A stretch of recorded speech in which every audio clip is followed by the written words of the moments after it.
Okay, dark place. Two crucial pieces of information have been uncovered. When I was just doing some, I was just hanging out in Discord with Aragon, and I was doing something in OBS, and I was looking through my sources, and I saw that I have like 5 image sources, and I was like, what the hell are these things? So I started looking through them, and these are fucking hints I took from Dark Place that have crucial information in them about what I'm looking for right now. So, this upper one, 2 different owners the puppy could have. The rooftop man prays, and the claw machine sways. Follow the track and find a way. So, that is a huge hint, because, first of all, they mentioned puppy, and they explicitly mentioned both the rooftop guy and the claw machine, so it seems like one solution can fit, like, 2 scenarios. So, I assume you can... whatever item the guy on the roof and the machine are after is the same item, and you kind of have a choice to who to give it to, I guess. And also, the machine desires a sacrifice, found only in the attic with the mice. I don't know what attic with mice they mean, but seeing how it seems that both of these puzzles require the same solution, then this attic with mice is what I should be looking for. Aragon was soloing the audio channel for 4+ hours. He camps. He camps the audio channel, and then I arrive, but then I get, like, caught up with something, and then I don't hang out. Oh, let me remove this. So these are 2 very, very crucial pieces of information. You know what? I'll keep them. No, I won't keep them. Never mind. I'll make them small so I could pull them up if I'll need a reminder. Okay, cool. God, chill. It's not true. Sacrifice an attic with the mice for claw. And also, giving something to the roof guy for the spork. Hello, Mlinks. Good afternoon. Mlinks, after finding out that you stream, I watched your VOD, and that's super cool. What you do is really awesome. It was very fun to watch.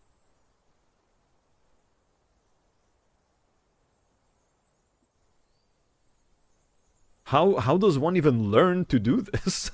How does one enter this like discipline, like this this field? It's very cool. Keep it up. Good stream material. Also, yeah, the dice gave me a hint that the guy on the roof is looking for a loyal friend. And as I've speculated even last time I played, it's probably referring to, like, a dog, because, you know, man's best friend. Let me make myself smaller. Man's best friend. Now, on top of that, I still feel like it has something to do with the plushy dog, because I've only had, like, 2 instances where a dog... I had any, like, interaction with anything dog-like. First of all, the dog plush, and second of all, the dog that was inside the paper house. Now, I'm still a bit curious about the paper house dog, because, again, after I did the entire paper house interaction, the dog, it kinda... it ran off, but it gave me a distinct direction in which it ran off. I think it said something along the lines of, like, northwest? It doesn't really matter what the direction was, but what was important is the fact that there was a direction, because I feel like if it was to run off and it's not relevant, then they would have just said that the dog ran off, right? But here they gave me a specific direction. I tried following it, but I didn't find the dog. But Actually, no, now that I think about it, the hint says, follow the track and find a way. But no, wait, following the track brings me to the guy with the dog plush. Oh my god.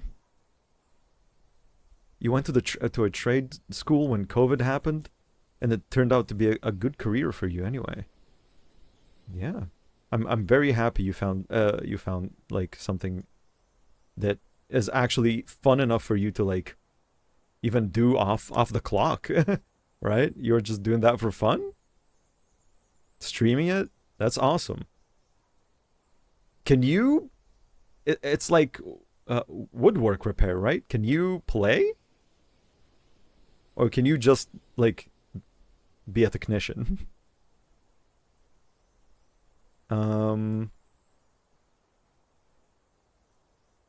Okay, so...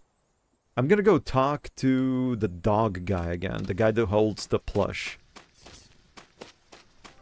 That plush is the key, but I'm not sure what to do with it just yet. Part of the reason why I think the plush is what I'm looking for is because there's also other NPCs made mention to it. Specifically, the giraffe. She would mention the fact that a guy passed with a map and a plush of a dog. Now, I feel like had that had no significance, they wouldn't have mentioned it. But they did mention it, so it's bizarre. Oh, woodwind, sorry, that's the word.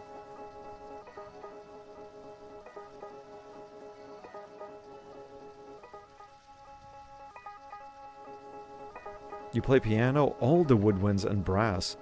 Strings are totally different world. Wow. Yes! I got the giraffe dice, finally, I was so excited. Oops. Oh, I'm in dusk?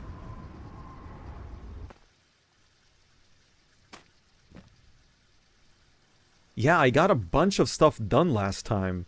I got the dice I've been looking for. I absolutely... I can't believe I missed the fact that the fumigated house has more things in it.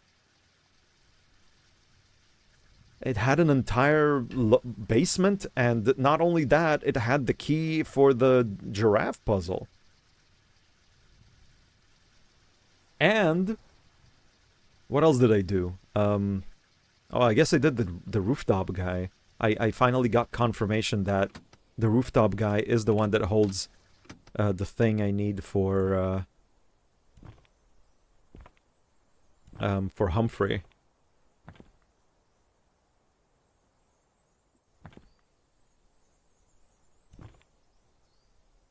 So, the tip again said, follow the track and find a way. On the track, there's a man walking down. He's skinny, wearing a... Wait, is this the same guy? He's passing by me, holding a small wrinkled scrap of paper with a grid drawn on it. Hello? Why, hello? Is that a map? Why, yes. I now notice he's carrying a tiny dog plushie. Yeah, that is the guy. Can I have the plushie? No. Where are you going? I'm going somewhere. Do you know where I can sit? Yes. It's east. Okay, now I sent that guy to his doom. Now I need to head straight east, and I'll find him. Take his plush. And now I've tried this before because I had this idea that when they mean that the guy on the roof is looking for a loyal friend, it's probably a dog. And I'm pretty sure I tried giving it to him, but he showed no interest in it as a plush.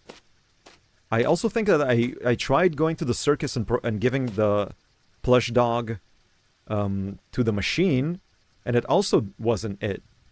It also, like, told me that it's not enough, and it needs to be living. Now, I don't know what living, what do they mean by having it be living?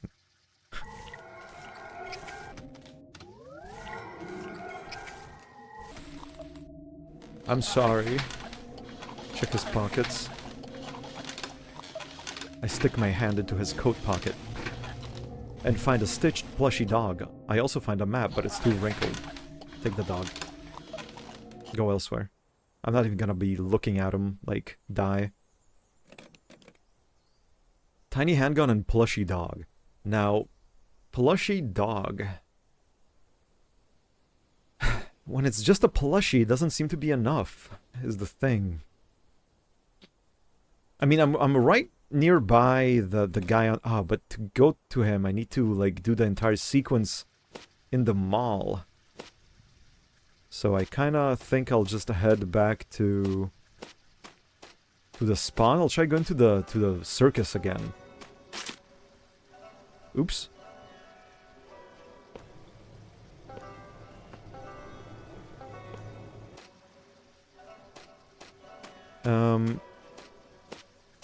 Hello, Squaresoft. How are you? If you're doing well. Did I ever try sitting in the swing?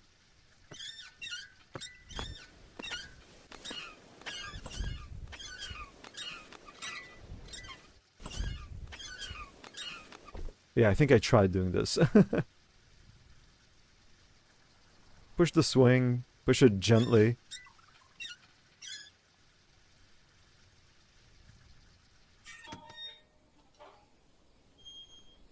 No kid laughter. No child laughter this time around. Or maybe it was just so faint that speeding up the sound made it not audible. Where am I? Where is the wooden chair? The wooden chair exactly. I'm a bit lost. I never quite marked it, it seems.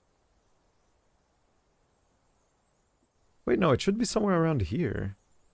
Or no?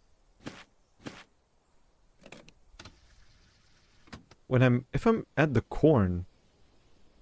Oh, I'm somewhere near where I need to be. I wanna go to the circus real quick. Ah, there we go. Found it. Jump in! Brace myself, get up, go west, go south, go east again.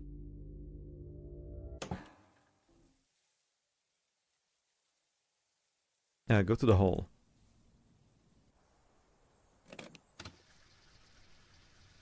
Okay, west, west, west, north, north, north, north. Remind me, Claw Machine, what's wrong with the dog? With the dog plush? This game can be boosted up! Boosted up!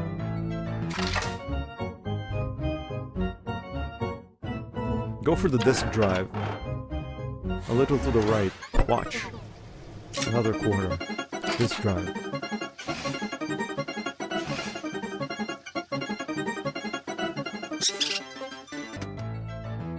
Yes, you did do something wrong. Well, you'll just have to try again, or maybe we can come to an agreement. No use for quarters. I've heard this so many times. Do you want this plushie? Yeah, no, the claw machine did want it alive. It's just, I want to make sure they don't tell me anything, any, like, extra hint, so... This is perfect, but just one thing. When I said products, I also wanted subjects. Make it breathe and I will give you your reward. You found me this, you can find it living. What does that mean? Living.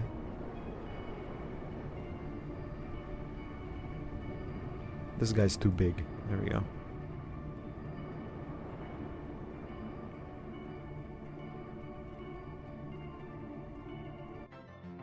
Now I'm gonna see the child get sucked up into the machine.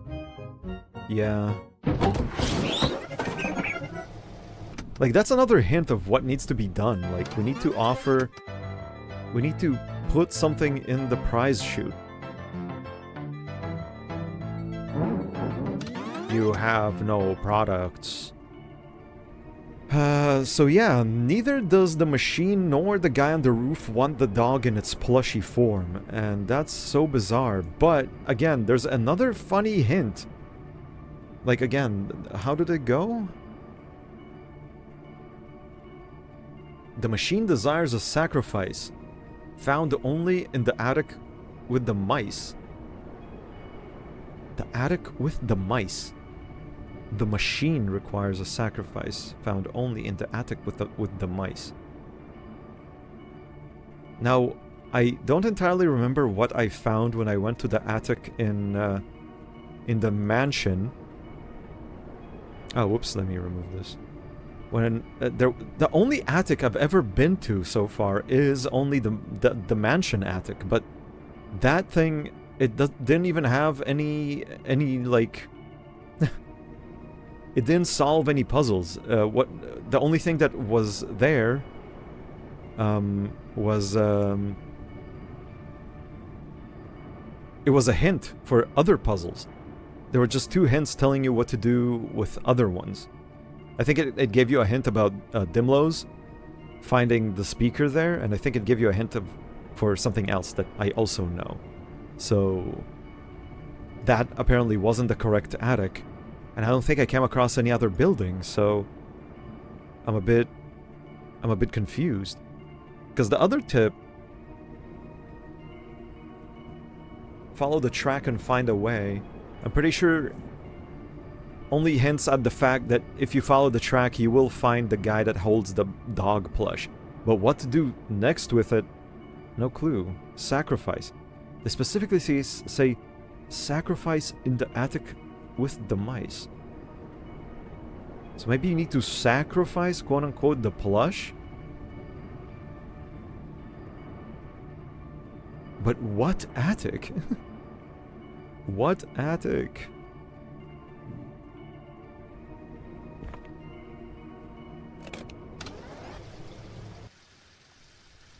I feel like I've explored... Well, you know what? If there's one place I've yet to explore all that much, I think it's like this area where that I titled Minefield. Because I feel like I've been there a few times, I blew up, and I never went there again because I was scared. Also, this turned out to be nothing as well, which is quite surprising. There's this vast parking lot, and if I recall, at some point in this parking lot, you can find like a building or two. I think a fast food place and stuff like that. Yeah, there it is. I see a restaurant building with a big inflatable burger rippling on top. The windows are all boarded up. When I went there, there was just a guy working there, but there was no attic. He didn't provide any information. It was kind of a dead end. It had nothing in it, but like a small interaction. Diner. It's a big garish building with loud red and green colors. An inflatable burger flaps and flutters on a pole above the roof. The front parking is empty. There are boards nailed to the front door, and I can't see through the windows. Go around the side? I'm pretty sure I've checked this entire building before. As I walk around the corner, the wind hits me from the vast empty parking space. There's a 3-lane drive-through here with 3 windows. Nearby...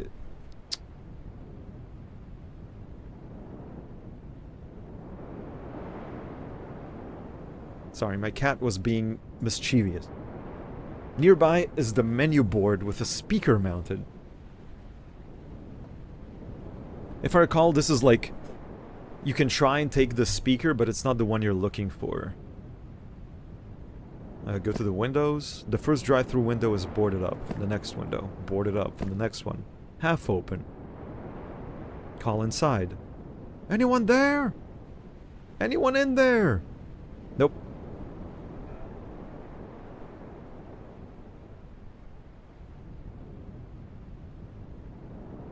It's just the sound of wind. Open the window, climb inside. Look around. There's a suffocating stench of mold and must.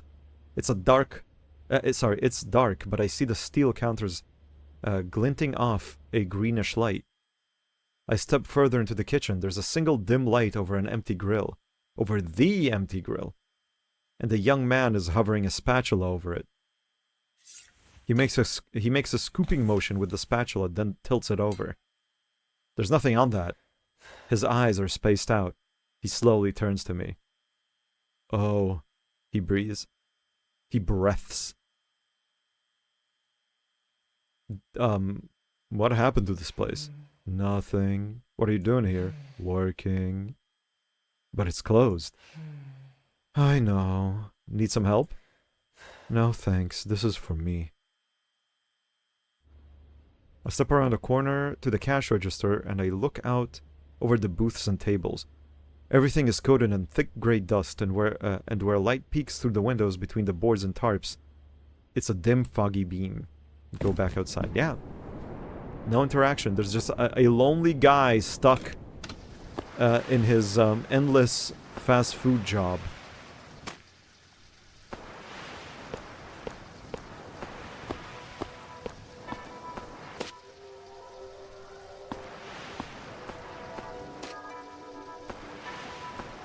Yeah, and it's just an entire huge empty parking lot with this burger place, like in the center of it or something like that.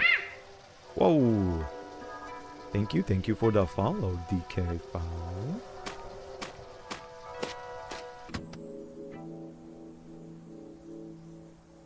I never, like, look how barren this area of the map is for me. I've never mapped out the parking lot.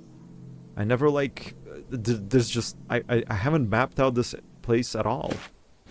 But I guess it's also not that big of a deal because the parking lot is kind of nothing. I see a blood trail leading east and west. Yeah, sure, let's follow east. A blood trail leads off the track to the west. The east? I see train tracks. Oh, I remember this. A blood trail leads off the tracks to the west. Let's follow west. There's a small crack in the bottom of the wall here, where a few stones have been taken out, and a blood trail leads into it from the east. I can't possibly fit in there.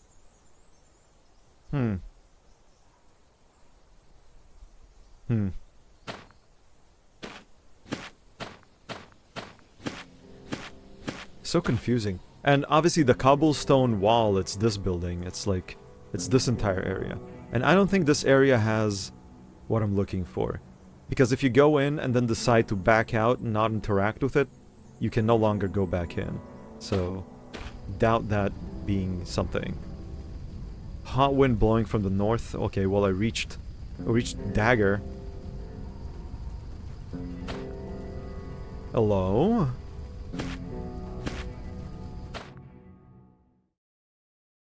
Oh, this is new? I hear a voice echo through the trees to the south. Why shouldn't I? Listen. Well, there's a lot you haven't seen. Sure. I see more shadows than leaves on those trees. I feel like I'm watching it all in a lake's reflection. The light voice says nothing. Well, says the dark voice, with a smoldering air of sarcasm. Don't you have anything else?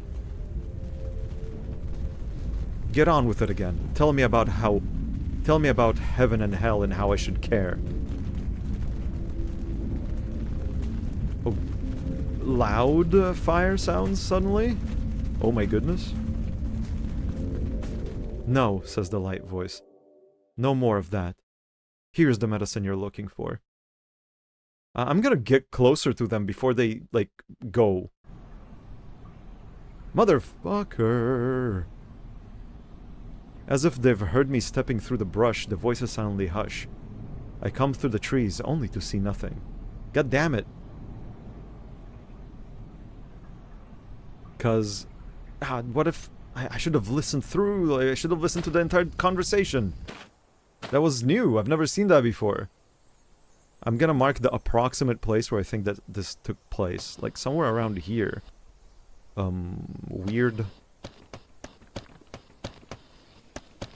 Weird forest conversation. I'll say weird forest convo.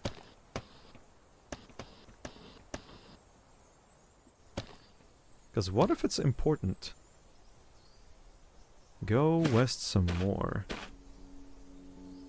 A dirt path splits into 3 directions, north, west, and south. Presumably I'm somewhere around here, in the place I marked as minefield.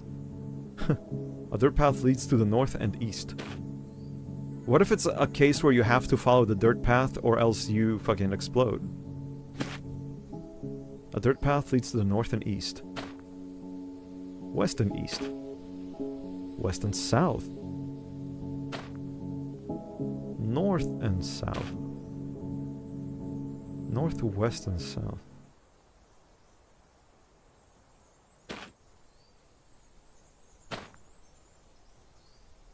North?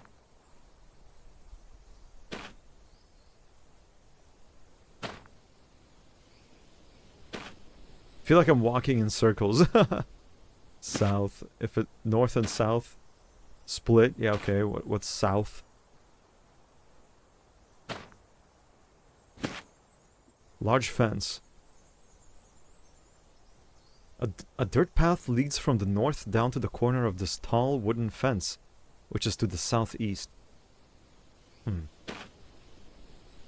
A fancy tall fence blocks my path to the east. Fancy tall fence.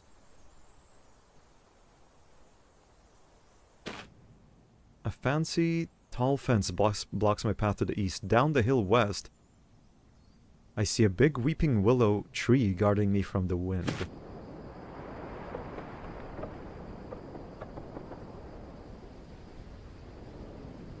A wind rushes all the way up the hill from across the lake west, and it rattles the boards of the fence.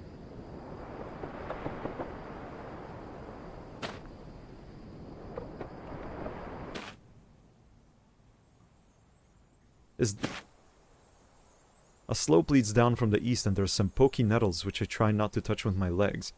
To the north, I see the trees end at a grassy hillside. Is this perchance the place I went to the very, very first time ever playing? That if you go up this hill, you'll get to a bench you can sit on, and it'll show you the land? A grassy hill leads down west towards a lake. I am under a tall weeping willow which grips the hillside with its roots. Its long hanging leaves swing in the wind like a fuzzy beaded curtain. There's a tall fence line to the east. Forest. No, this is something different. What is this?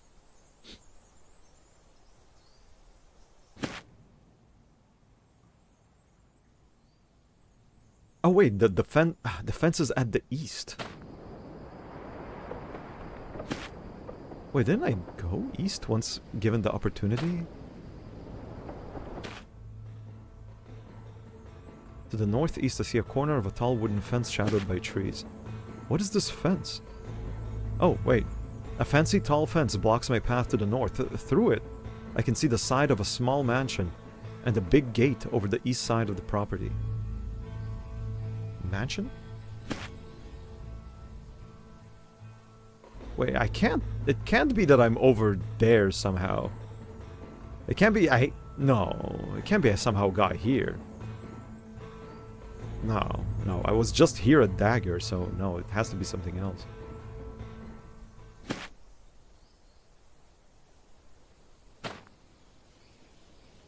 What? Oh, oops. Through it, I can see the side of a small mansion and a big gate over on the east side of the property. Okay, gotcha. I'm going there.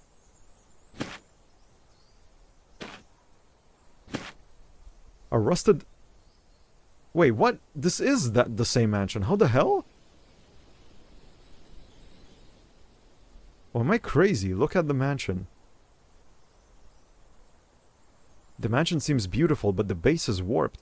Perhaps from water damage or subsidence. So that the whole thing is just barely slanted. Go? Walk through the front lawn. If I'm gonna end up on the front porch and it's gonna be a rocking chair... Oh, how the fuck am I here? Wasn't I just here? Huh?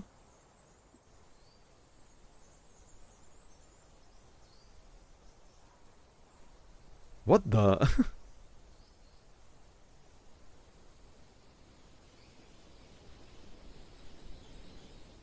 What? I was at the circus. I went up. I was next to these train tracks. I saw the trail of blood leading to this building's like wall. I went up. I heard the weird force conversation. Then I went to the left. I didn't go that much to the left to somehow end up here, of all places. What the hell? I'm so confused.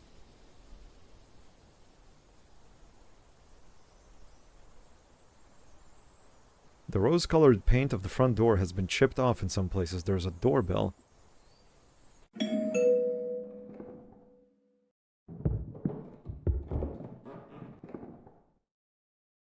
Yeah, this is pretty much the same thing I've heard before. This is nothing new. It's blocked by something. Okay, well, go to the window. Open the window. Go inside. I've been here before, dude. The smell of old tissues and the creaky hardwood floor. It's hard to see in here. I think this is the foyer. To the west are stairs leading up. South, a door leads to another part of the foyer. I've been here. This ain't it, dude. This ain't it. But how the fuck did I end up here? This is what drives me, like, wild. I was not here a second ago. Or wait. No, how? How did I end up here? Well, technically, seeing how I'm here, I might as well try going in. The sequence of solving this place is not that difficult. You get the glove. You don't even need the gloves, actually, now that I think about it. Yeah, sure, let's do the puzzle in this place real quick. And go into this place's attic and see if maybe I need to go to this attic while I have the plushy dog and something else happens? Though I kind of doubt it. But I guess no harm in trying. Go upstairs. Okay, by going upstairs I kind of lock myself in this situation. Go, was it left? Yeah, bathroom. Go to the bathroom. Open the cupboard. Take those, gloves. No need to wash my hands, but we will flush the toilet.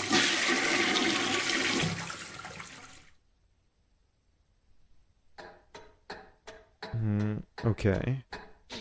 Go into the children's room. There's a little girl with a red dress sitting on a big pink bed. And when you look, it's actually a toy.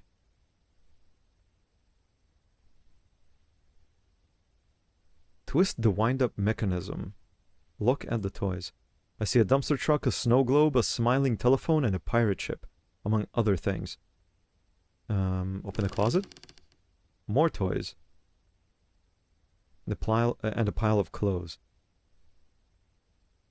Go to the little girl. Twist up the key.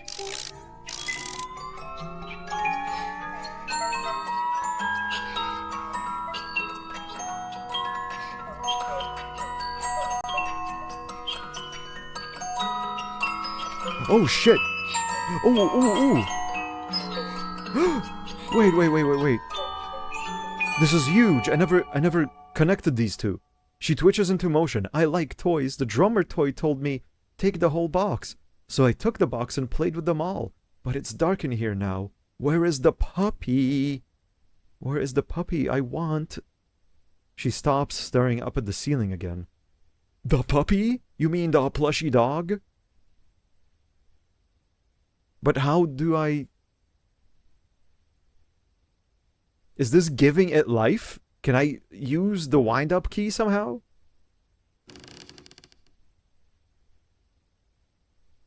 She's frozen again. looking at the ceiling. I don't want to do that to her again. He won't twist the key again. Okay, so there's nothing else in this room. In the attic with the rats? With the mice, sorry.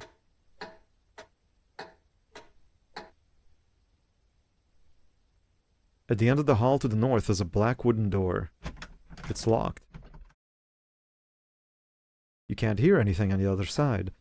Okay, wait, this is kind of big. It's the second time a puppy is mentioned, and it's an entire like toy motif. But if I go back downstairs now, I'll get attacked. Which is fine. I know how to handle that. But she specifically said that the toy drummer told me to take the whole box. Where is the puppy?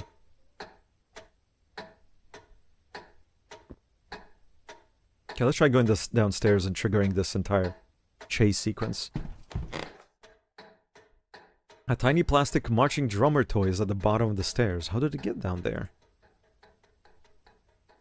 It's a simple black line drawn straight across its face with one cheek, from one cheek to another. And its eyes just stare dead ahead.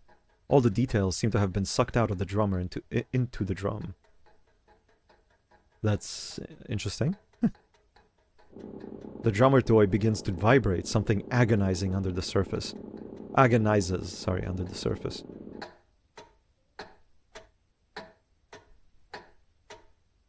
Nothing changed here, right? She's staring up at the ceiling with a vacant expression. And I wish I could look at the ceiling. What if there's something there? Okay, let's continue towards the fucking drummer toy again. It explodes into a giant slithering spiderweb of toothed gear wheels and sharp nails and screws. It's crawling up the stairs. I trip on the stairs. Get up! I reach the top of the stairs. I feel as if I'm running in slow motion. Okay, here I always ran into the children's room, but what if you're supposed to do something else? I never tried running... I mean, running... Actually, no, I did try running to a different direction once. Wait, am I timed? Oh fuck, I might be timed.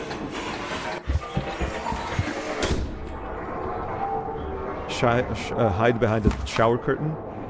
Cupboard?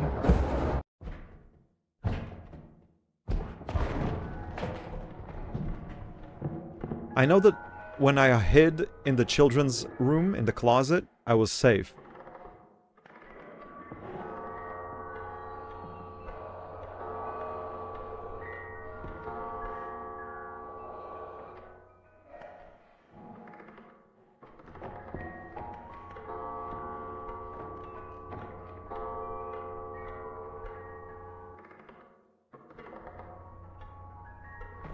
I'm not sure if I'm safe in here in the bathroom, but I don't see anything in the bathroom. 2,000 years later. Go back into the hallway. It says the same thing. The door is busted off its hinges. It's what it said when you hid in the children's room too. There's a little girl with a red dress sitting on a big pink bed. She's staring up at the ceiling with a vacant expression.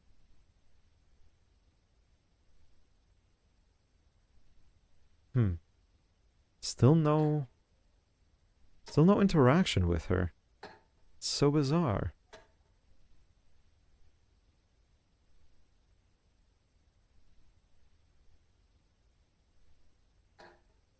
The door is busted off its hinges. Yeah, I think one time I tried running to the right of the hallway, but then there was a locked door there, so that didn't work. I got killed. Going to the children's room, it gives you two options, either to hide under the bed or in the closet. Hiding in the closet keeps you safe. I don't know if hiding under the bed is any better. I don't think... Man, I don't know. In the attic with the mice.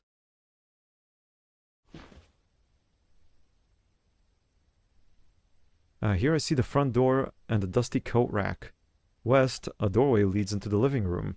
South, there's a closed door. I step up to the door. I swing open the door. It's an empty parlor. I look in, but I don't see anything. Yeah, I go into the living room. I step onto the lush carpet. There's a dusty sofa and a television with a bent antenna. Behind the sofa, a doorway leads into the kitchen. To the south, a doorway leads to the dining room. I switch on the television. It's static.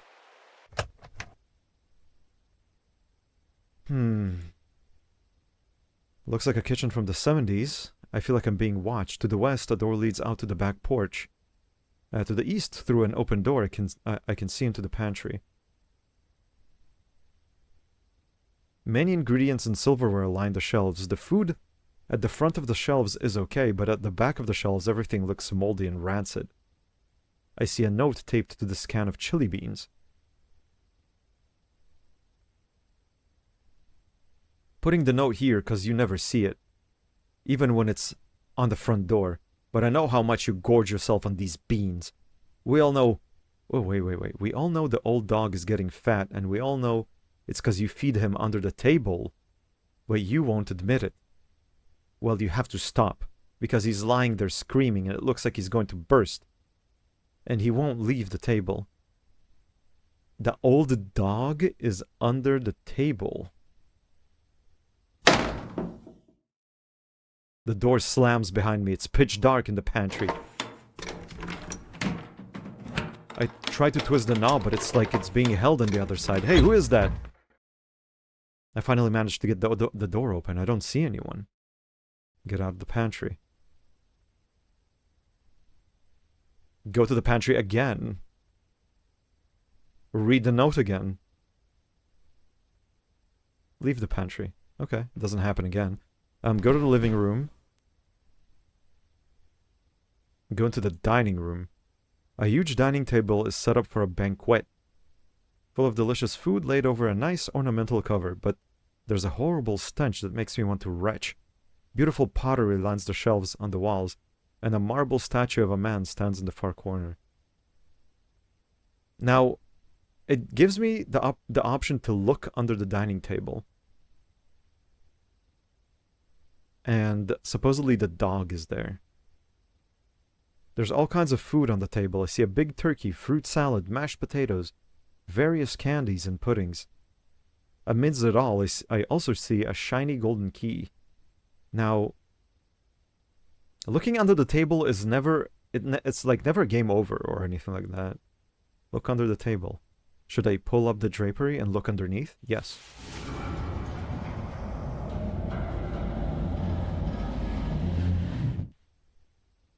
I see nothing under the table. I got a different result, or like a different message, when I looked under the table after reading a certain note in the tall building. It was a note on the first floor where some guy was like talking to a coworker about the mansion and checking under the table. And when you, or at least I think, when I came here after reading that note, I had a different text. Take the key from the table with my gloves. Look under the table again. Oh, this is what I saw. They're okay.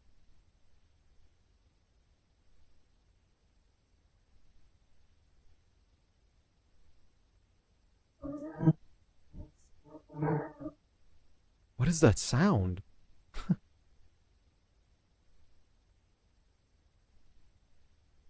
Still plushy dog, nothing changed. Go to the living room. Switch on the TV, dude. Just leave it running. Who cares about electricity bills? Go to the foyer. Go to the north foyer. And go back upstairs. Children's room. Child, do you react in any way? Man.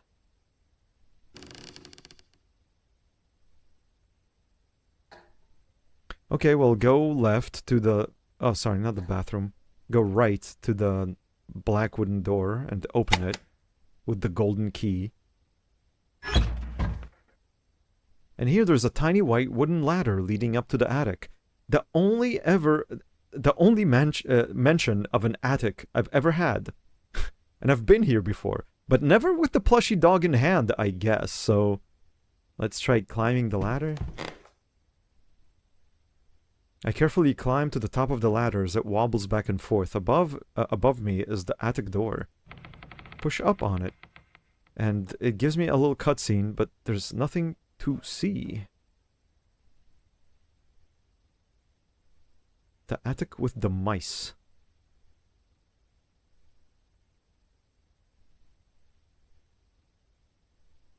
The attic is lit by a tiny bulb. I see an old dresser in the corner. A box in the far corner is marked with 3 red dots. Yeah, the dresser just has a hint, and the 3-dot box is a death box. It's a dusty dresser. Search the drawers. I see nothing in the drawers. Sorry, but there are words carved on the inside. Read the letters. Seek knowledge in the brick library north of Central Chasm. Summon the lucky spirit for guidance. I've done both of these things, dude. This is a hint for the giraffe.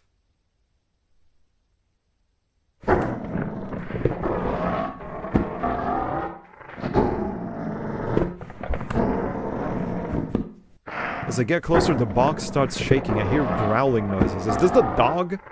Is this the puppy? I mean, I'm kind of drawing a blank. I might as well try interacting with the box that growls like a dog. Oh shit, I opened the box. Inside is a tiny husky puppy. You gotta be fucking kidding me. Looking up at me. I take the puppy. I have a plushy dog and I have a puppy. Since when is a fucking box marked with 3 red dots not a death sentence? I ignored it on purpose because it was growling at me and because it's marked with 3 red dots. But apparently the puppy was there the entire fucking time.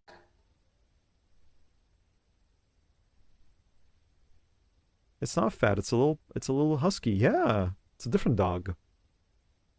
She's looking... Like, again, I guess the doll was the hint here. She talks about the puppy and then she looks at the ceiling. The 3-dot rule was... Let me recite it accurately. I always forget. It was like 3 red dots... Yeah, 3 red blots mark liars. And previously when I interacted with stuff that had 3 red dots on them, it killed me.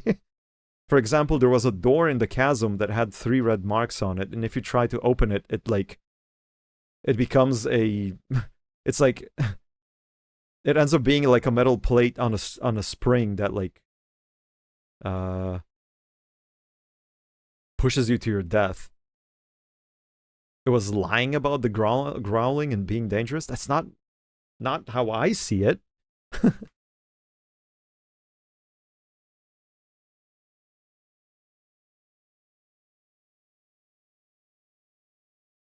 Okay, another example is that there's a place around here somewhere where there's a mailbox. Just a lone mailbox standing in the middle of the forest. Yeah, no, I appreciate what you're saying, but like I'm just also trying to tell you what I'm thinking. Like, there's a mailbox standing in the middle of the forest here, and its little flag that shows that it has mail is down, but the mailbox has 3 red dots on it. So the way I see it, if I try and open it, like, it'll blow up or something. I never tried opening it, like, but what else could it mean? Like, 3 red marks, 3 red blots mark liars? Is the lie here the fact that there's no letters inside? If I was to go back there and interact with the mailbox, do you think there's, like, well, there actually is something inside? Wow, maybe, dude. If that's the case, then I've been thinking about the 3 blot rule completely differently. The wolf last time, the wolf that talks to us every now and then and appears. Now, I don't recall exactly, but last time there was specific mention to the fact that... yeah, okay, but wait, it's lies, yeah, but then why the fuck did the door in the chasm straight up kill me? What was the lie here? That it's a door? It just straight up pushes you into the abyss and you die.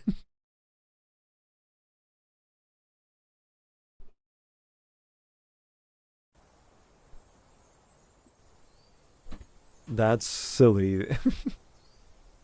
Mansion gate. Okay, so if I go down from the mansion, I should reach... A murder of crows flies from the north.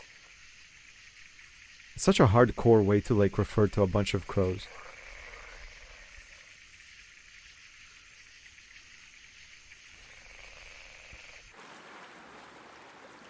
That it is a pathway? Yeah, but, okay, sure, if it was, like, lying about the fact that it's a pathway or, like, it's a place to go, then I'd understand if, like, I press the button and instead of killing me, it just opens to a wall. But this straight up, it killed me. It pushes you and kills you. So I was just under the assumption that 3 blots means you're in trouble.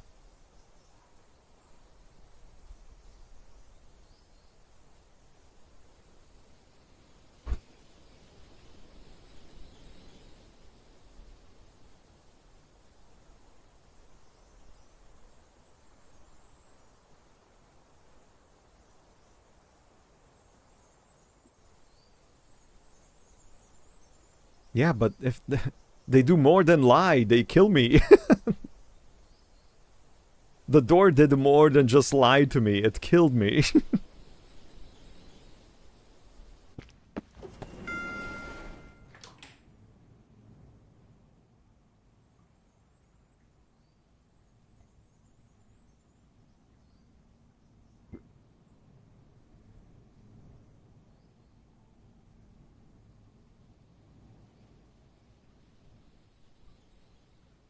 The button. I think it was the button next to the door. And then the door opens up and kills you.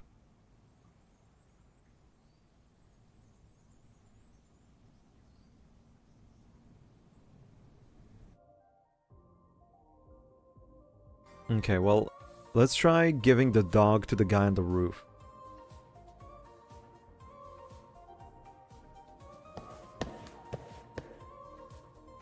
But it did open the door. It opened the door in a way that killed me. Is that a lie, then? It opened the door. The lie here was leaving me alive. I was dead to enjoy the openness of the door.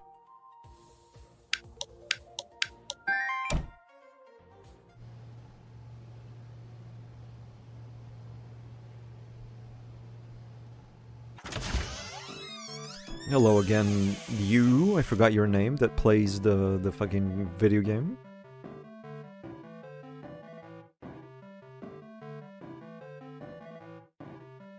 Yeah, but if that's the case, then how am I wrong to make the connection that 3 dots mark traps? If the door ended up not being a trap, I just associated all 3 dots with traps. You know, they lie to you by being traps, being detrimental to you. Being dangerous.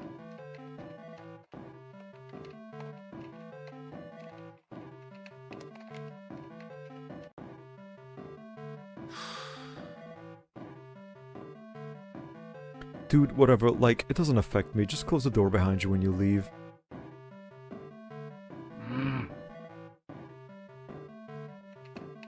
Okay, let's go get his locker key.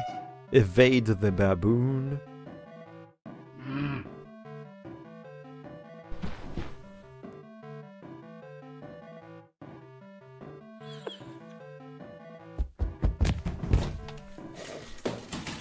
Something comes crashing down through the ceiling. It's the goddamn baboon. Grab the key.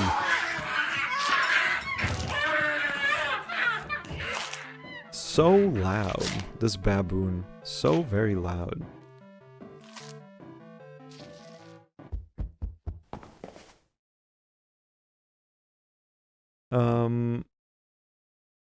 There was also one interaction with the living tree outside of the what's it called? Lighthouse, where he asks you a few questions and stuff and talks to you about his father, the father being the lighthouse, and he has 3 red apples on him. And if you don't believe the stuff he says, you remain alive. If you, like, take everything he says as a lie, you don't die. Or something along those lines. But if you trust what he says, you get killed, so it's a trap. It behaves like a trap.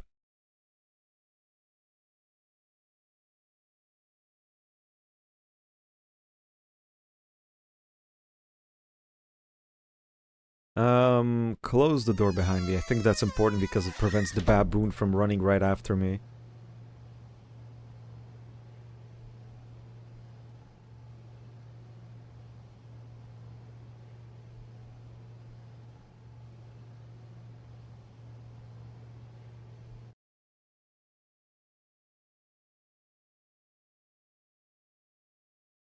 No, it's a bit bizarre. If I'll go back to the tree, you'll see that it's a bit bizarre. It's like he has 3 apples, but I don't know, the interaction's odd. At some point, the apples fall off of his head, so it becomes 2 apples instead of 3, and I don't know what the implications are.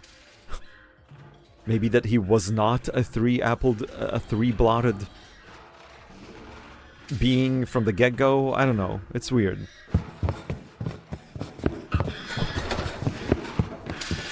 Throw the kiosk behind me. Run to the doors. Keep running! Can't believe I finally have a puppy, dude.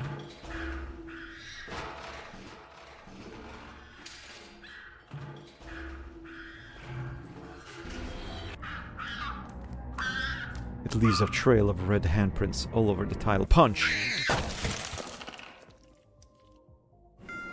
Oh man. Dad, that's fine. I'm leaving now. Goodbye, sir.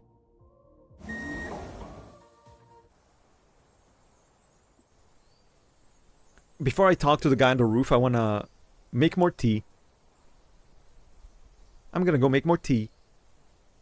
Because this is gonna be huge, dude. All the progress is gonna be done now. I'm stoked. Thank you, BRB. I was thinking about how the whole... the hint I had before about the dog, about the puppy. The 2 different owners the puppy could have. The rooftop man prays, the claw machine sways. Follow the track and find a way. How does following the track play into this then? Following the track does not bring you to the mansion. Following the track does not tell you that you need to go to the mansion. Following the track brings you to the guy who has a dog plush. Or is the hint here the fact that he has a dog? Like, to... No, but I don't know, dude. I don't know. I don't get it. Why was the dog in the attic? In the box? What mice? Or is that just, you know, did they say the attic with the mice as, you know, just... because attics have mice in them. Like, just flavor text. Whatever. I'm out of the supermarket. Let's go to the... Oh yeah, the wolf. This is what I was talking about. The wolf with the spot of red on its snout and 2 red eyes. I don't remember exactly if they mentioned the 2 red eyes before.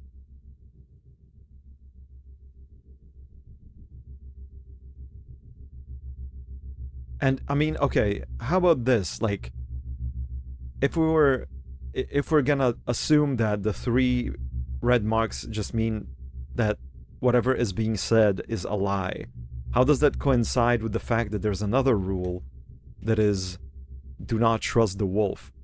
So if whatever the wolf's telling me right now is a lie, but I'm also told to not trust him, is it a double negative? Or is it just reaffirming the not trusting part? Is that just a separate rule that basically tells me the same thing with the red dots, but applied exclusively to the wolf? Double negative? So, like, you think I should be listening to what he's saying? Because, again, I've talked to him before, out the church. He didn't quite tell me to go to the werewolf party or anything. He said that they made a new church or whatever, and they're worshipping my image there. But and he said it's a grotesque thing that's happening there. So it's not like he. But I don't know. That sounds truthful. He never told me go there. He so far never led me or did anything to harm me. The only one instance that I wish I would have come across to like really double check if he is trustworthy or not is this whole press red and then white button. But what if this is something that happens once I get the machine going? I don't know, weird. I think, what is our job? Where is management? I think I tried saying I'm going to find it and it doesn't exist. These other two seem to be the same type of answer. It's somewhere as I'm going to find it, and I don't know seems to be like a, it doesn't exist. But let's try I don't know. That's not an answer, but you're busy, aren't you? Why don't you get back to your game? After all, it is still out there and you have little time left. And he's gone. The wolf is an odd one. Oh, roof guy, I have something for you.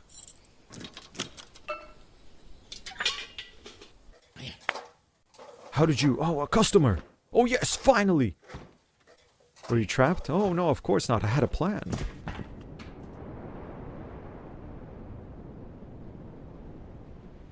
He is here. God is here. God is coming. God is coming. Hello, coffee.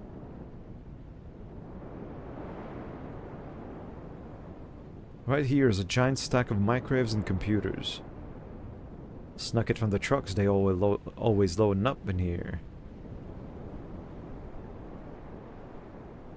I walk between the piles of random products and see a fucking spork. Really? Is that the thing you want? I want it. What you got for trade? I have a puppy. I reveal the puppy from under my coat. His eyes widen and he coughs and sputters. What? For me? You wouldn't trade that. Give him the puppy. I hand over the puppy, and he sniffles and as he cradles it in his arms. I've always wanted a little friend. Wait, I'm not sure. No. He plays around with the puppy on the floor while I walk away. Yes. Dude, I feel so much better giving this guy the puppy than potentially giving it to the claw machine that would just suck it up into the prize chute like it did with the child. He reminded you you forgot to make coffee? Go make coffee. I get back on the ladder, climb down. No wolf? Wolf doesn't want to stop me for a sec? I got a spork. Okay, now I need to try and find my way back to Humphrey's cabin without accidentally dying on my way there, because it's quite booby-trapped.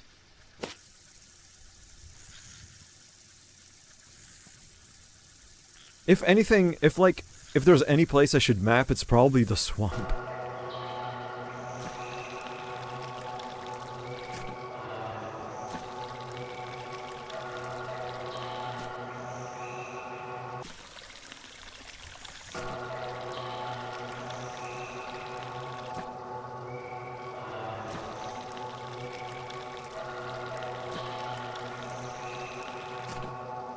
I'm wading through waist-deep green murky water. I see bubbles to the west. I see bubbles to the east. I see bubbles to the east, to the north. I see bubbles to the west. Bubbles to the west. Sign to the east.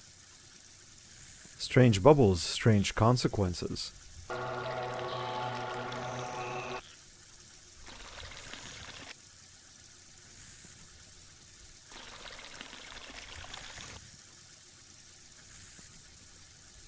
Where the hell is Humphrey's cabin, dude?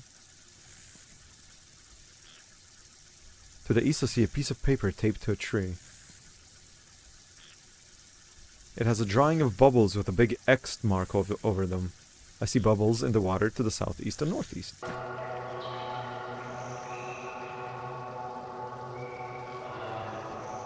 Like, I feel like maybe this is not the correct place. Okay. Someone spins me around and presses a vacuum tube?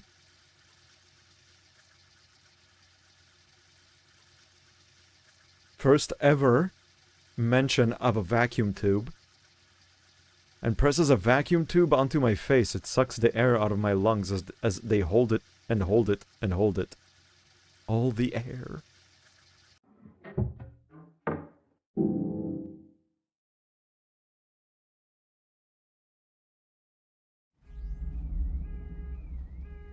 God damn it. Okay, so I know where to get the dog. Apparently I don't need the plushy dog, so I kept killing that guy for no reason. Oh, let me make the fucking... Let me write it.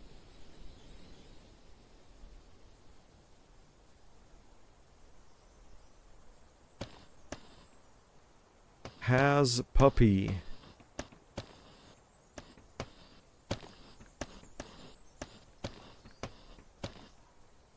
For roof guy.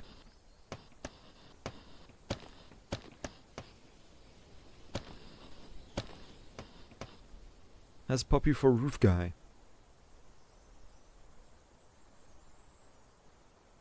Okay. So, I need to find a reliable method to get to Humphrey's cabin. Even if it means going like a long way around, then it's still okay. I think how I've been doing it so far was going all the way to the south until I reach the asphalt road, then going all the way west until I'm at the swamp, and then going like south a bunch. But there has to be a better path.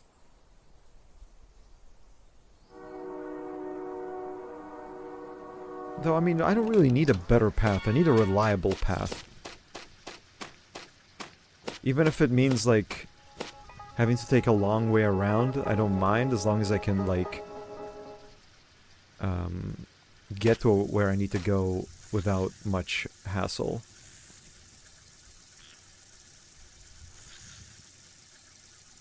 Watch out for Humphrey.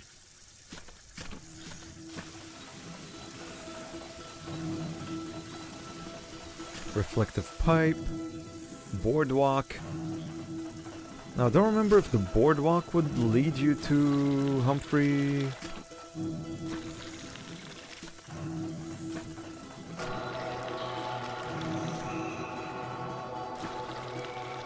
Bubbles to the west, bubbles to the south. Bubbles to the north, bubbles to the south. I kind of just randomly walk around in the swamp and then I sometimes reach his cabin. It's very confusing.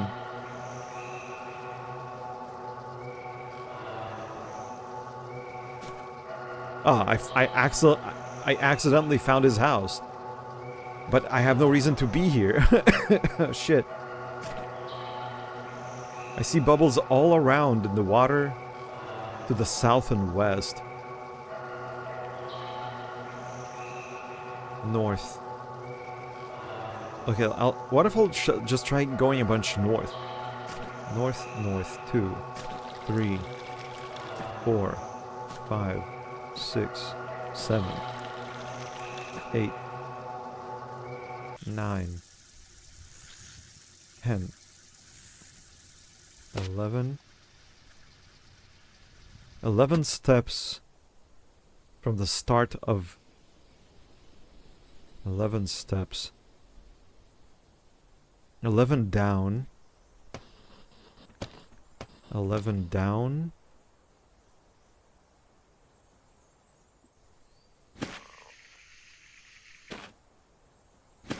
And then 3, 4, 5, 6, 7, 8. 8 steps from the boardwalk.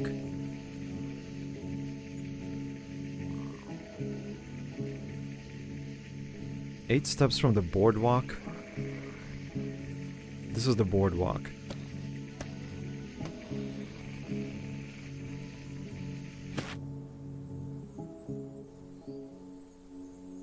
And to the east here should be a church. Yeah.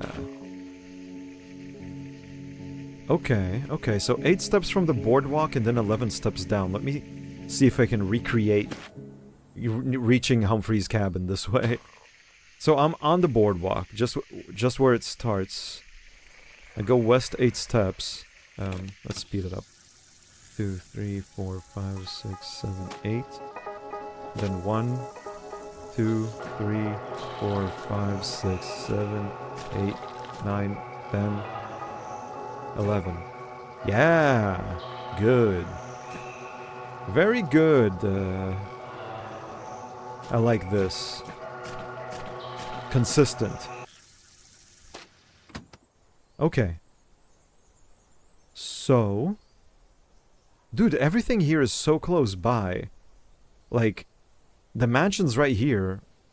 Really, really close by. I can go get the puppy real quick. Then I can go to the supermarket. Get the rooftop key. Give the puppy to that guy. Get the spork. Quickly go to Humphreys. And get the power unit. And then, dude... I get to a situation where I can actually get 6 items, and I could try starting to, like, collecting all 6 items and putting them into the machine. Sounds kind of crazy, dude. I'm afraid. What's gonna happen? Let's try going. Let's go get the puppy.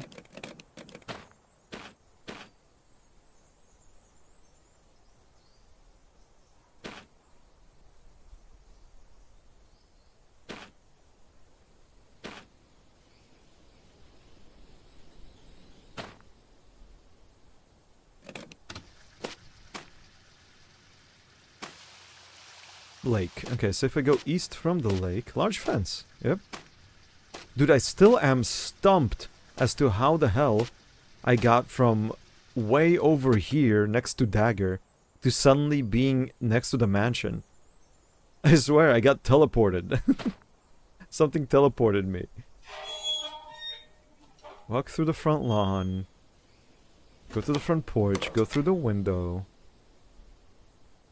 Try and open the window. Go inside. Go upstairs.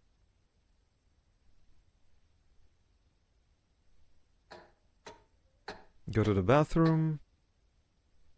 Go to the bathroom!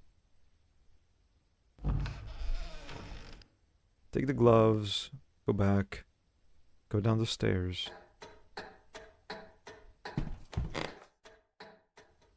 More. More downstairs. More! More downstairs! Ah! I wonder if I'm actually timed when I'm during this chase sequence.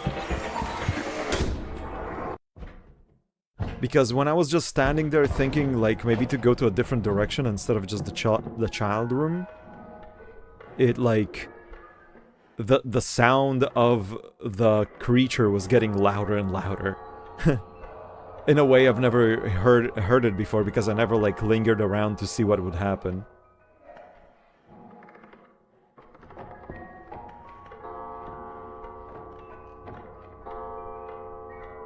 Man, I wish I had, like, a cookie or something to go with my tea. I'm craving a cookie.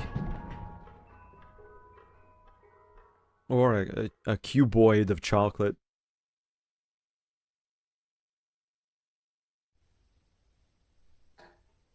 Okay. Now I have to go back downstairs because I need that key. Go to the south foyer. Go to the living room. Go to the dining room. Dining table. Take that key. Perfect. I need to go upstairs again.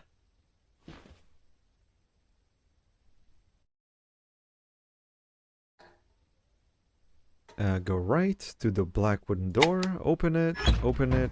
Climb up. Look at the funny cutscene.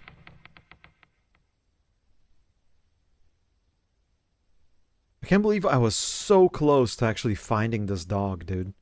But I would have never guessed that it's gonna be in this box. I swear to God, it did not seem right. Go to the box, it growls. Tiny puppy!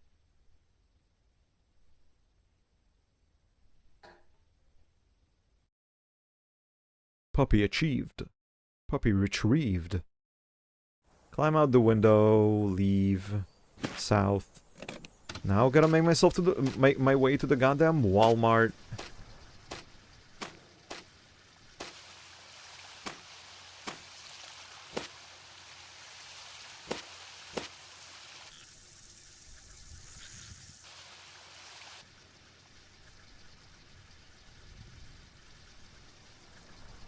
Go west, enter the supermarket, don't accidentally pick up anything. Go forward, go east. East, east, east. Door, staff door. 6353. Take a right, open the door, talk to bro.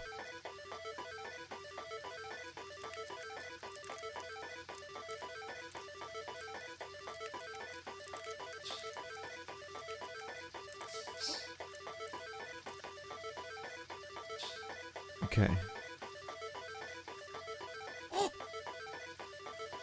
Open his locker. I'm pretty sure I managed to somehow open his locker without actually talking to him. But I think I need to like fuck around with the box of crackers for that.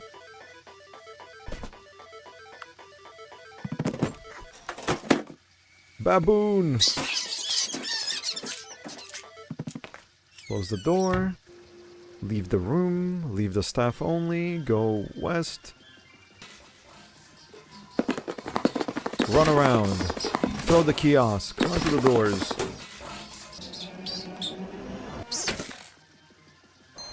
We exploded the baboon. Leave the building, go around it. Wolf.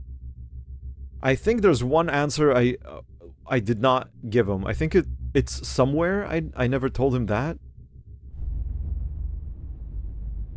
We've all been so busy sleeping on the real job. What did he mean by this? We've all been so busy sleeping on the real job.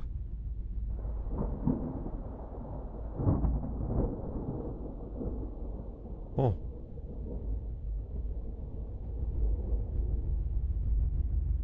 I never actually stayed long enough on this ominous droning soundtrack to hear that there's a sound of thunder.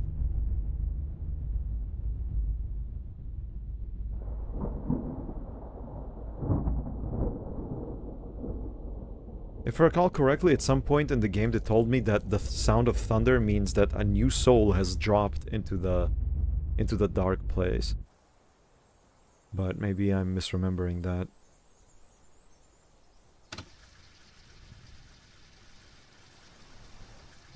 West, try the lock. Go up. Give this guy a puppy.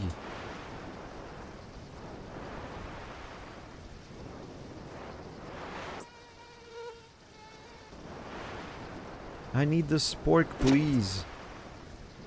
I have this puppy. This is so cute, though. What? For me?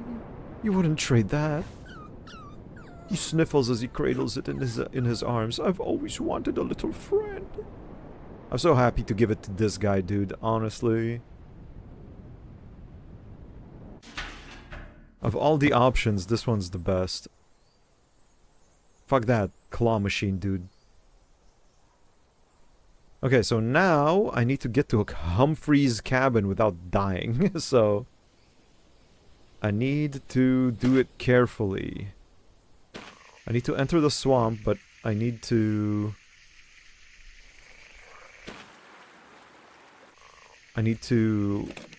not accidentally get myself killed. And I need to reach the boardwalk. Once I'm at the boardwalk, I have my setup. There we are. Boardwalk. So we said 8 steps left, 11 steps down. 1, 2, 3, 4, 5, 6, 7, 8. 1, 2, 3, 4, 5, 6, 7, 8, 9, 10, 11? Yeah. Go towards the light. The light gets brighter. Keep going. My eyes adjust. It's a quaint log cabin with a thatched roof. Standing on supports just over the shallow water. The roof is lined with string lights and security cameras. There's a tall boom light on the roof, making it known to the whole world. Along with the dish antenna. A sprinkler sprays on the water out front as if there were a lawn. A floodlight clicks on, blinding me again. I expect someone to come outside, but nothing happens. It must be motion activated. Again, my eyes adjust. I hear a loud noise inside. Now, I think going to the front porch would be fine. I could probably, you know, talk to him. Knock, knock. I hear locks being aggressively undone.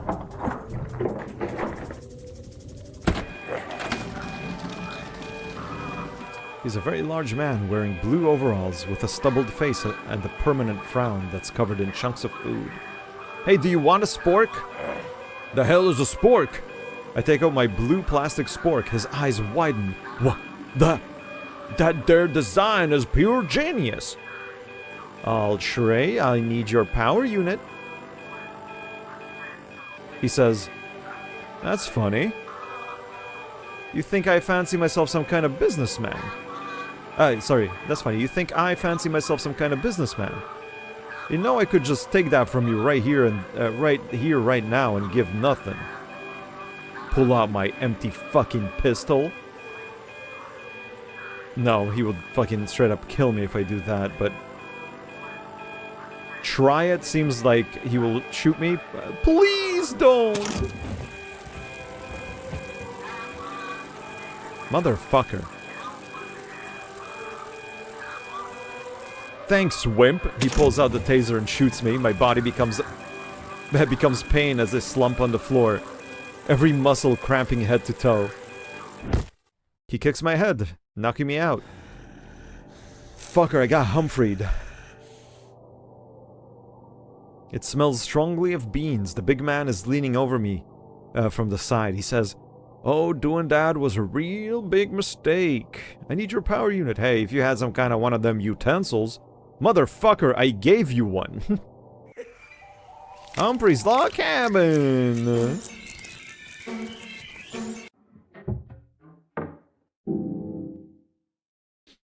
Shit.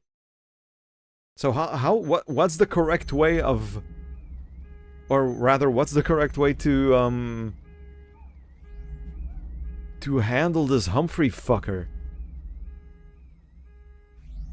I feel like pulling out my empty pocket pistol is not gonna be... Trade for it? Well, yeah, I fucking offered him a spork.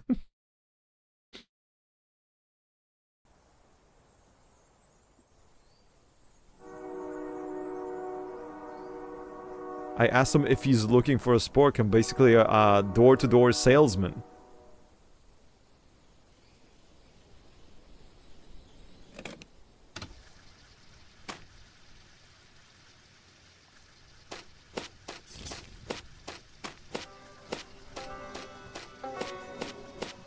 Not give me that power unit? Why not?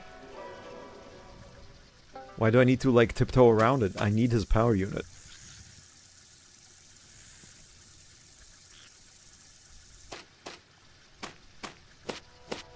You see, I myself thought Humphrey is a no bullshit type of guy, and me just straight up getting to the point, I thought would be something he's interested in.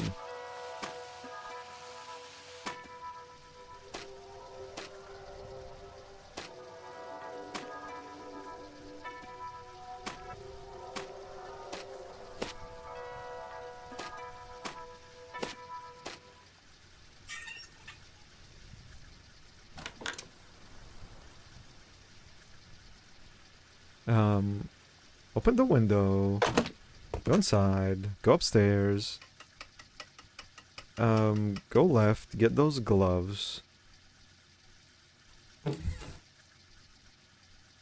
Back to the hallway, back to the stairs, go downstairs.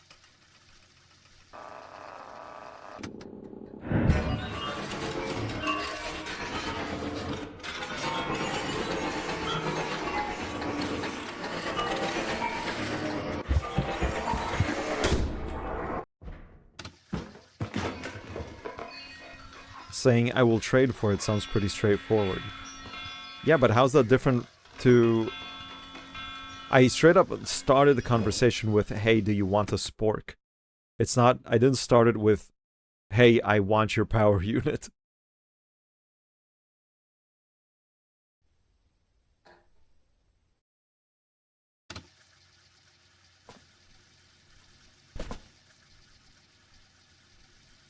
I told him what I have.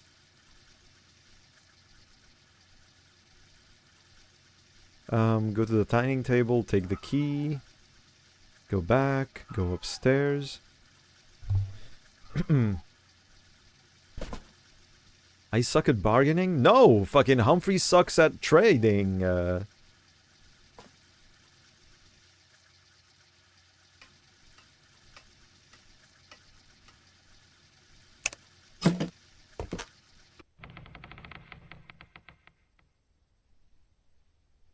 Humphrey could learn a thing or two from fucking good businessmen such as I.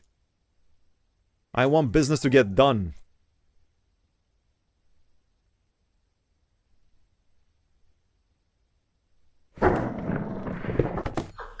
Puppy obtained. Back down. Back downstairs.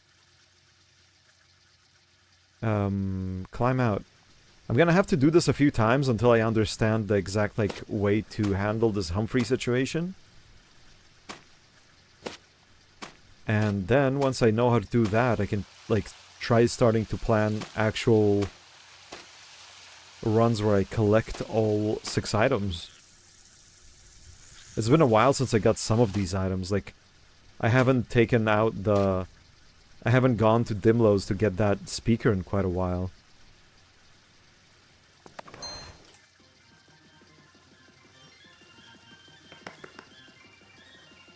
It is exciting. I'm excited. Alarm clock. Uno momento.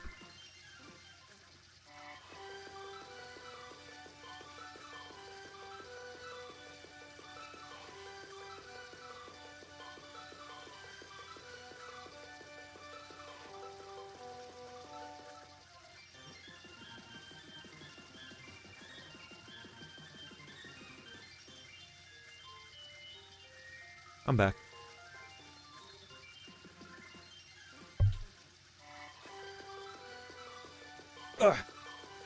Because currently, like, I'm trying to think, nothing is that hard to get. I guess the Dimlow's speaker is a bit harder than the rest, simply because I have to go through Dimlow's. And I can't accidentally, like, stray off the path. But it's mostly straightforward. You just go forward, then down. And then you do the south-north-southwest combination. Then the motherboard's easy to get. It's in the chasm. The hard drive is irrelevant. The fuses you get immediately in the very first room. The church motor, it's just a matter of going to the church now that I've solved the puzzle. The giraffe will require like a few more steps because I have to go to the fumigated house and do a bit of a sequence in there.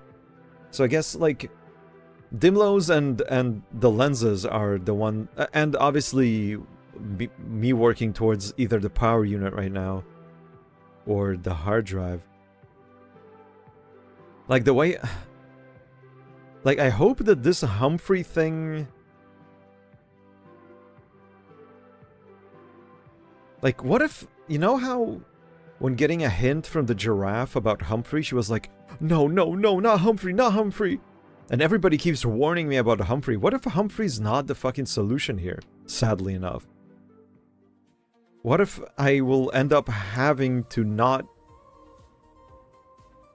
Or, I don't know, that makes no sense. To have the solution to the puppy situation be going to the claw machine.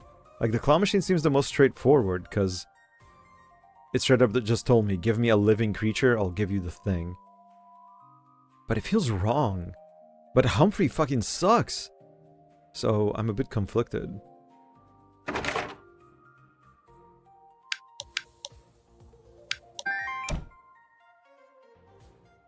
Oh, you know what? I should probably try bargaining with Humphrey before I get the spork, just to see if I could maybe like talk to him about trying to find something for him before I... Yo! Oh my goodness, Kotaro. Hello. Before I actually have the spork, because if I'll end up dying again, then I go through this entire, like, sequence to only die again. So I should probably, like, experiment first. How are you, Kotaro? Hope you're doing well.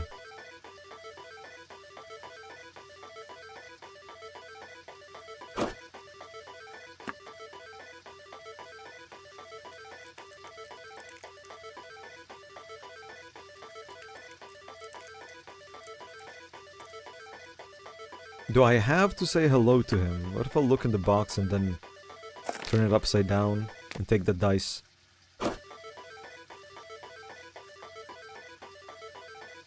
Oh, there we go. If I take the dice, I don't have to talk to him, so that seems a little bit faster.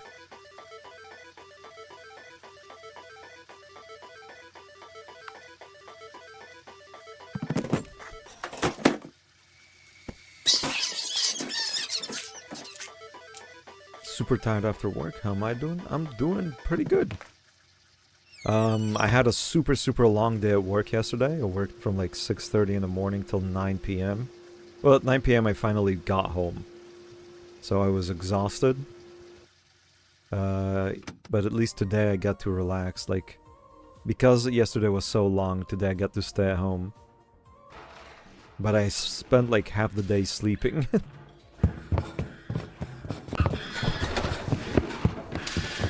But other than that, I'm doing well. I hope it keeps being this way. I like it when it's well.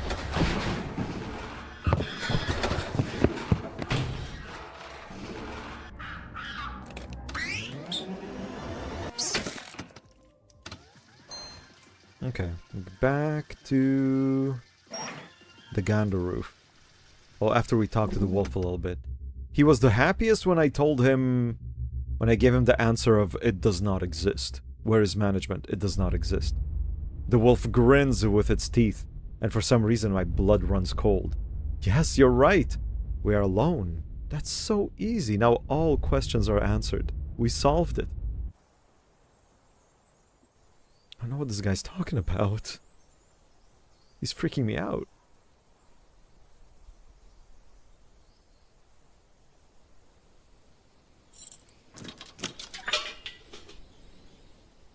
Yeah, the eeping was great.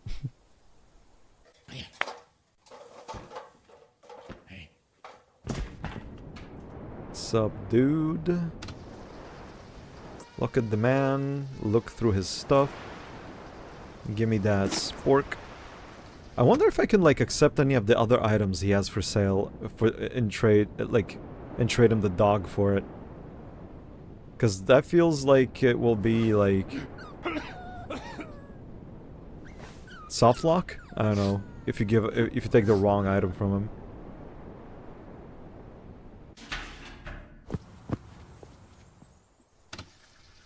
east, east, east. Do not mess with the can man.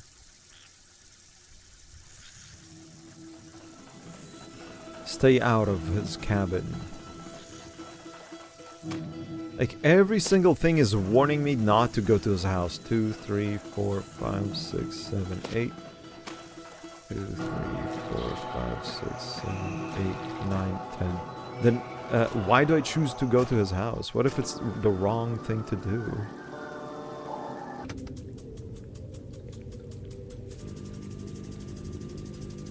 Well, let's try talking to him again.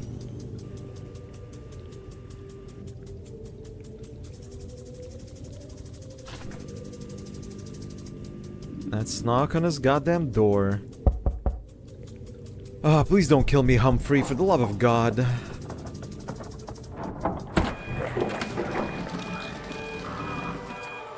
Very large man wearing blue overalls. What if I just tell him, do you need anything? What are you, some wish-granting fairy? Well, some to eat my food with. He raises up his left hand. It's completely covered in filth. I keep cutting this hand on those sharp can lids, and sometimes it don't even fit. It's undignified. You know, I might trade just about anything for one of them utensils. I have a spork. The hell's a spork? What? Their design is pure genius. I'll trade it. That's funny. You think I fancy myself some kind of businessman. It's the same result. You know, I could just take that from you right here, right now, and give nothing. I feel like every single one of these options is gonna end up with him tasing me. Wait. Maybe before I do all of this, I need to go into his house and, like, somehow fucking steal his taser? I'm gonna try pointing my fucking pistol at him, but he's just gonna tase me. I'll whip out my pocket pistol. It's empty, but he can't know that. That's a real smart move. Let's trade. Are you standing up to Humphrey?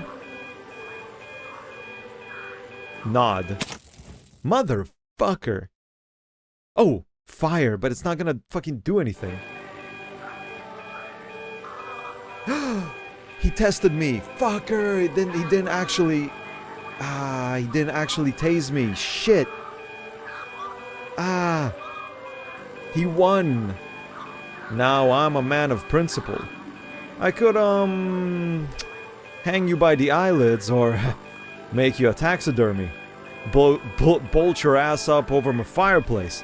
But I bet you've walked a long way to get here and you've got some nerve and I respect it. Oh, never mind. Never mind, he's a different kind of man.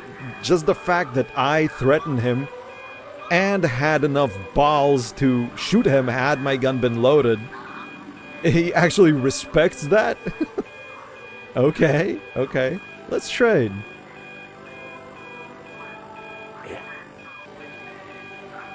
He turns back and walks into his cabin. What do you want again? My power thingy? He goes to the breaker box where the power unit is on the floor plugged in by a thick yellow cord. He sighs and looks over me with his eye on my plastic spork. You can eat with it. And your hand won't get dirty? Yeah? He picks up the bulky power unit, stands back and yanks it as hard as he can. The yellow cord pulls taut. The whole wall shakes. Hey, easy with that. He yanks again and the power unit comes free. The light goes out and the TV switches off. I can barely see him as he carries the unit over to me. Thank you. No, thank you! He snaps the spork out of my hand. Have fun eating with that old piece of junk. Take the power unit. I found the power unit. Yes! Log cabin. It's the log cabin. The lights are off inside and it's finally quiet. Is there gonna be a wolf interaction? He usually pops up after I, like, get something, story related. I can't believe it. Power unit obtained, dude. Okay, so now if I just head north a bunch. 8, 9, 10, 11. Yep, I'm now standing somewhere around here. Wow. So what, do I start collecting all the other items? I got the power unit. What's the next, like, thing that's closest to me? The motor's right here, actually. Well, actually, right here.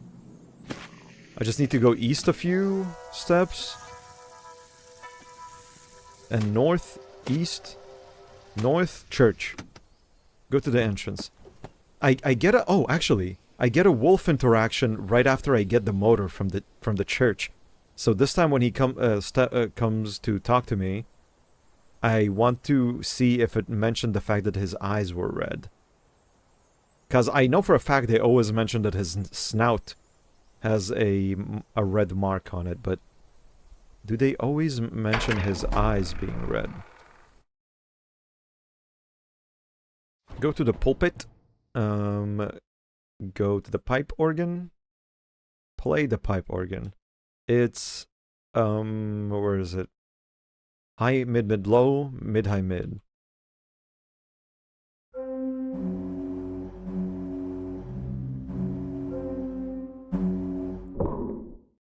Somewhere I hear a click. I step away from the pipe organ.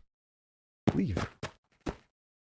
I step off the platform and walk back to the doors, but I almost trip. I look down to see that a secret compartment in the floorboards has opened up. Inside it is a piece of round machinery that looks like a small motor. I found the central motor. Yes, power unit, motor unit. Leave. At the door stands a tall black wolf with red eyes and a spot of red. And a spot of blood on its snout. Yep, he always had red eyes then. So he on himself has a 3-blotch marking. He's waiting for me to speak. I don't think I've ever asked him what he is. So what are you? Oh no, I did ask him. Fuck. I remember him doing this. The wolf's body quickly stretches up like it's a tall shadow. And it stays that way. I'm insurance. What? I'm here for your security. I'm everything you want me to be. The people think they have abandoned this place, but they have only gone and built their own from the ashes of Dagger. It's a new wretched building where they worship my likeness instead. Have you attended?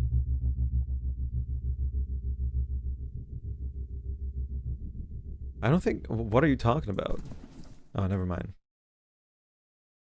Yeah, he's just talking about the werewolf... I mean, actually, he does kind of lead you to something bad. He says, have you attended? But why would I attend? It's only bad. It's only bad for me there. So maybe he is not something you should be listening to. Well, that I got. If I go directly north from here, I should reach the chasm, and then I could go through the entire chasm sequence and get the motherboard.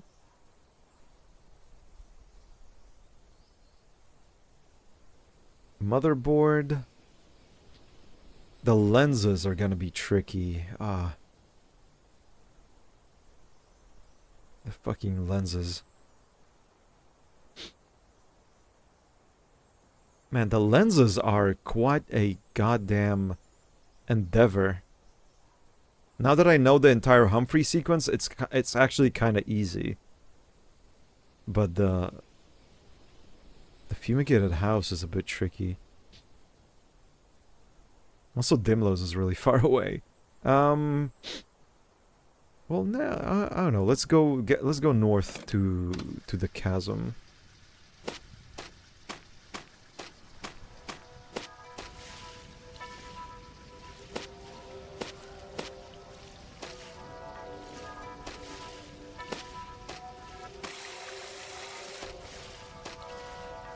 Mouth of stream? To the west is a lake. I see a dock at the north side. Here, a small stream flows into the lake from the east. Oh yeah, this place is usually... If you cut down the tree, that thing is, like, infested with blood.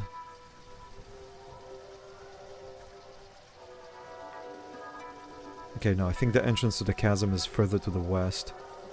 Also, this is where the door with the 3 marks on it is, so I could, like, go look at how to describe it again just to see what they say.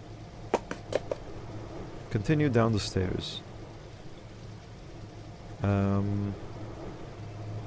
Series of red marks on the wooden planks, each in different positions. I stepped on them. Here I lean an arm on the chasm wall. Right here is a large metal door set a few inches into the rocky chasm wall. Behind me, there's a single wooden plank leading all the way across to the opposite side of the chasm. If I look at the door, it says the following. The big door has gathered a layer of rust. There's a barred window, but it's too dark to see anything inside. There are 3 marks of dried red paint on the door. If I try opening the door, it kills me. I don't know what lie. I don't know how to decipher this as a lie.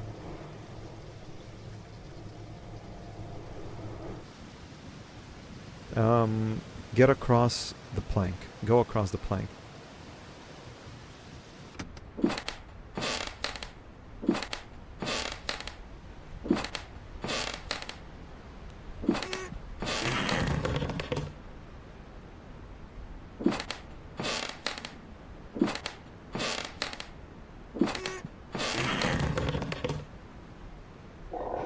When I get halfway across, the plank starts to groan much worse, and I feel it bowing inward. Run to the other side! Catch my breath. Look around.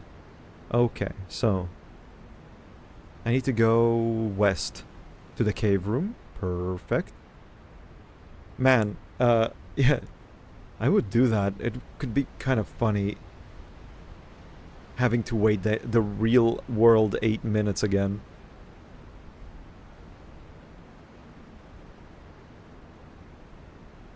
Eight real-world minutes.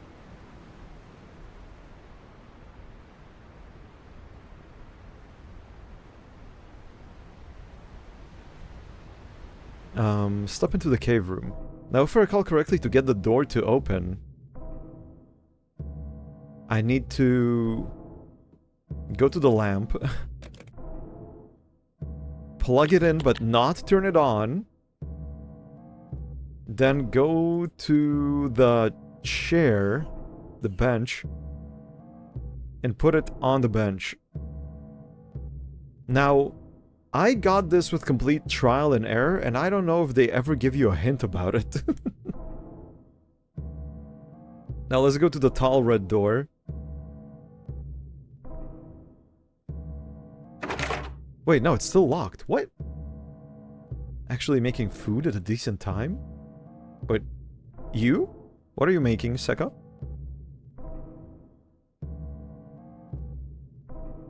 Plugged into an outlet in the wall but not turned on beside a small coffee table. Wait, no, does the plant not have to be on the bench?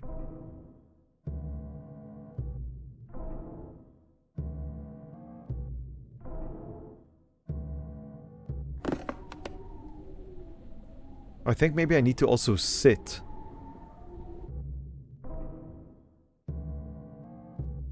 Okay, now if I go and look at the door.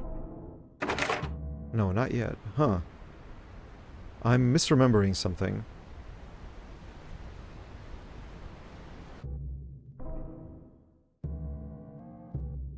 Spelt noodles, veggies, tofu, and an egg. Seasoning, mostly tomato sauce. Mmm. Make me hungry.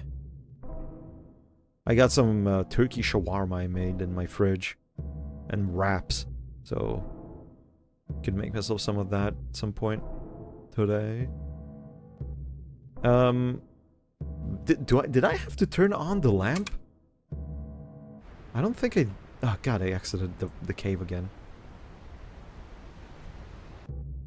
Cave room. Wraps me in knowledge. I'm so smart now. I forgot the combination, dude. Unless... Oh god, I left the cavern.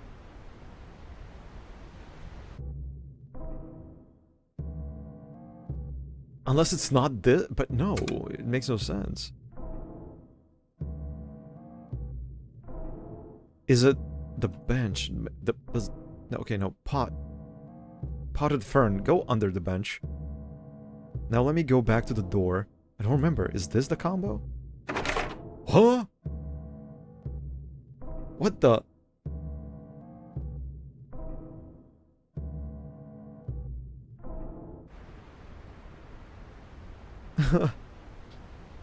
On the wall is a large steel lever. The lever can be pulled up and down to 4 notches, which are labeled with dots colored red, green, blue, and yellow.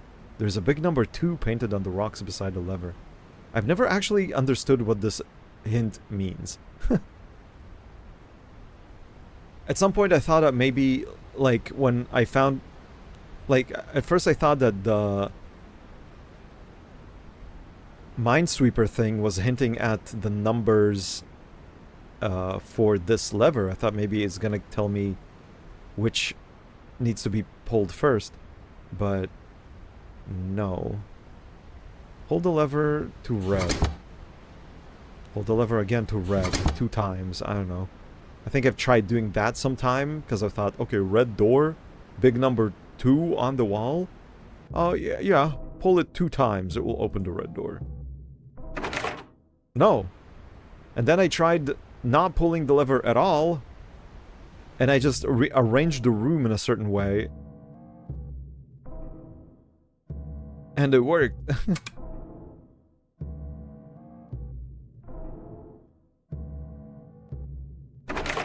Gah?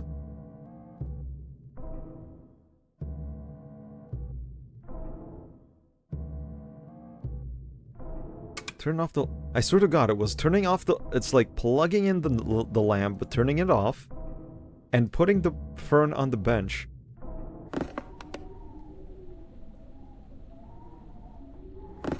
There was a smooth, dark marble plaque inset into the rough stone floor, with bold text, 8-minute travel time.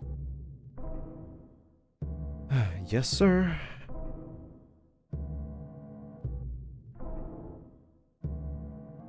The handle is the same color as the door.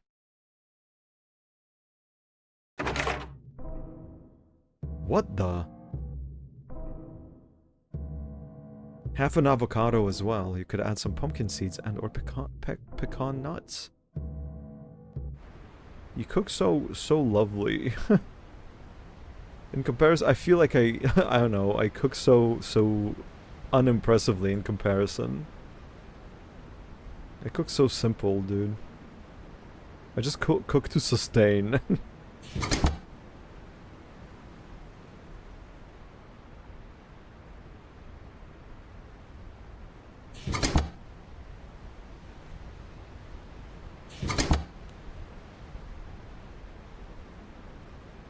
Now I'm stuck in this, dude. I've actually made it into the goddamn... Even recently, I went to get the motherboard, and I made it there without much issue. Without, like, using the lever at all. I think I just arranged stuff in this room. I'm going crazy.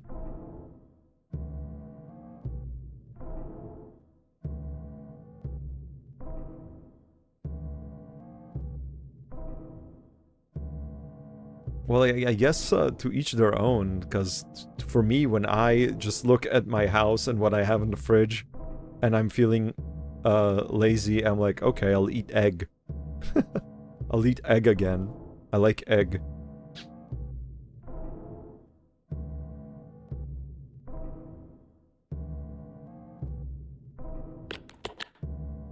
Unplug the lamp. 2 egg. 2 egg, yeah, sometimes 3 egg.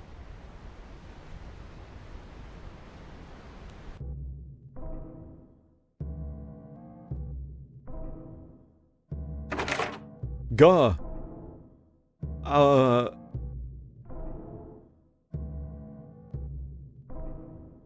How did I forget how to do this?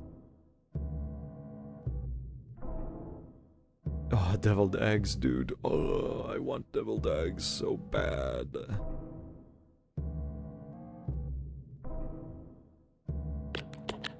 Plug in the lamp. Turn it on. Turn it off.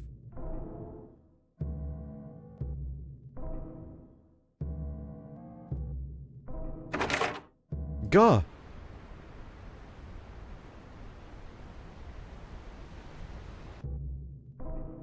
Did I have any hint? You know, I don't think I've ever received a hint about the motherboard. I straight up accidentally got to it before.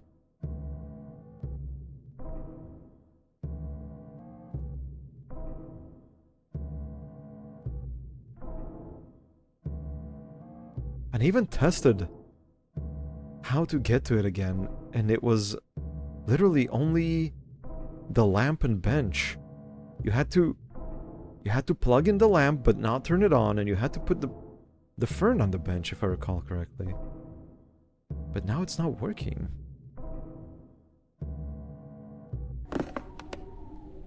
So I'm kind of confused.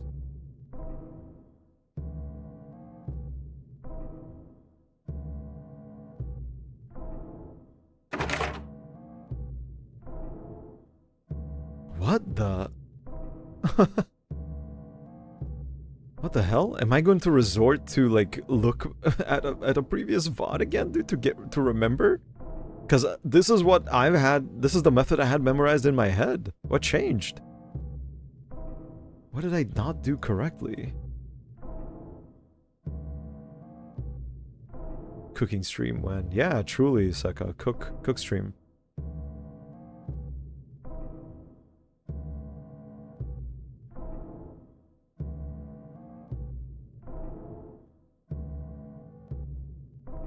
I like this music, it's mysterious, but also kind of goofy sounding.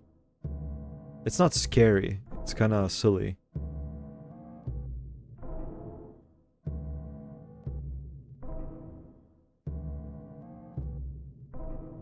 It was, you had to plug in the lamp, not turn it on, put the fern on the bench, and the door would open.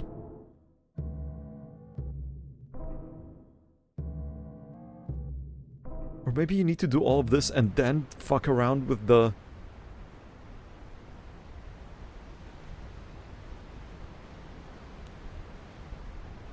Fuck around with the goddamn lever? Big number 2 painted on the rocks beside the lever. Yeah, but to what? To what? To red? Let's say I pulled it twice after I set all the items in the correct spot. Maybe? Question mark? Door, are you cooperating with me now? No! Gah! Am I actually gonna have to, like, look at my VOD, dude? I opened this shit before, man. Let me pull it up real quick, I guess. Like, I think it was on my first or second session I accidentally opened this thing. I can't believe that I'm, like, fucking it up now. So, I don't know if this counts as cheating, but I honestly have no other, like, hint about it right now. I think it was the second session, actually, not first.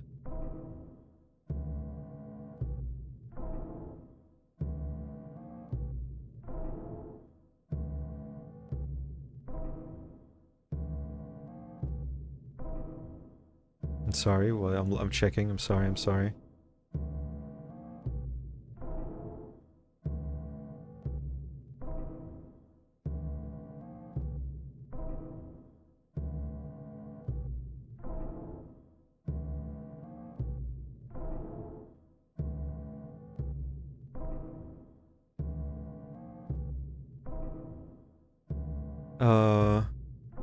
Yeah, okay, what the fuck did I do? Why did it open?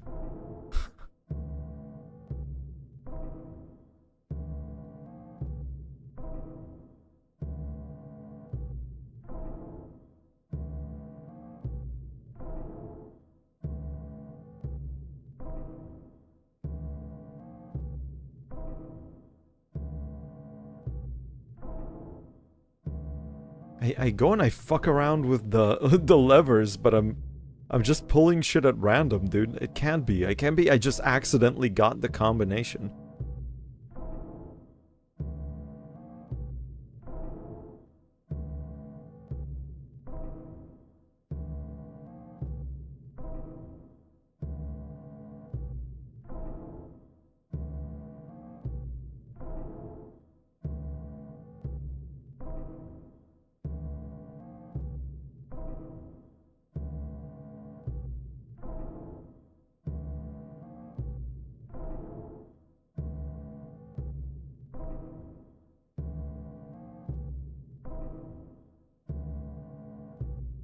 I'm so confused. This is already after I received the motherboard, dude. What the hell?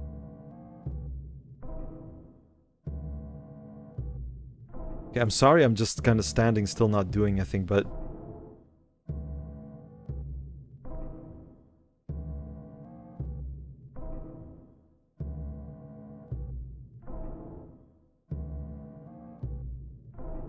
What did I do? What have I done? The video's not loading anymore. God damn it. Lamp and table.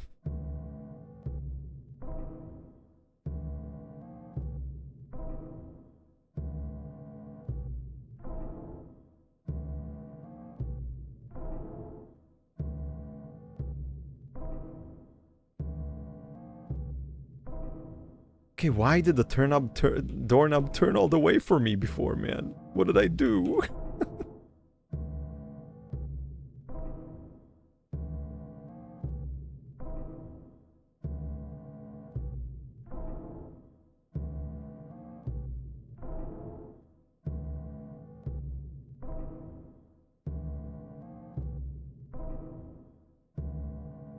One second, I'm sorry, I'm just sitting quietly, but I have to check.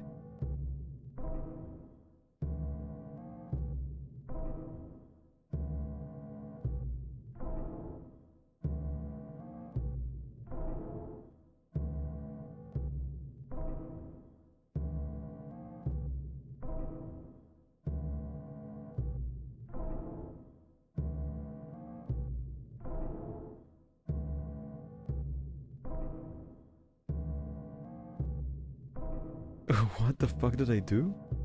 Why did I pull it in that sequence? No way that I accidentally somehow fucking guessed the correct sequence. It's no way in hell, dude. It makes no sense. Why did I do this? I just pulled shit at random. I pulled red, blue, green, yellow.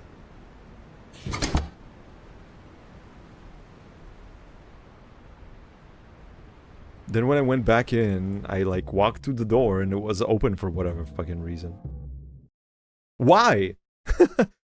Did I seriously, on my very like second session of this game, guess the goddamn combination?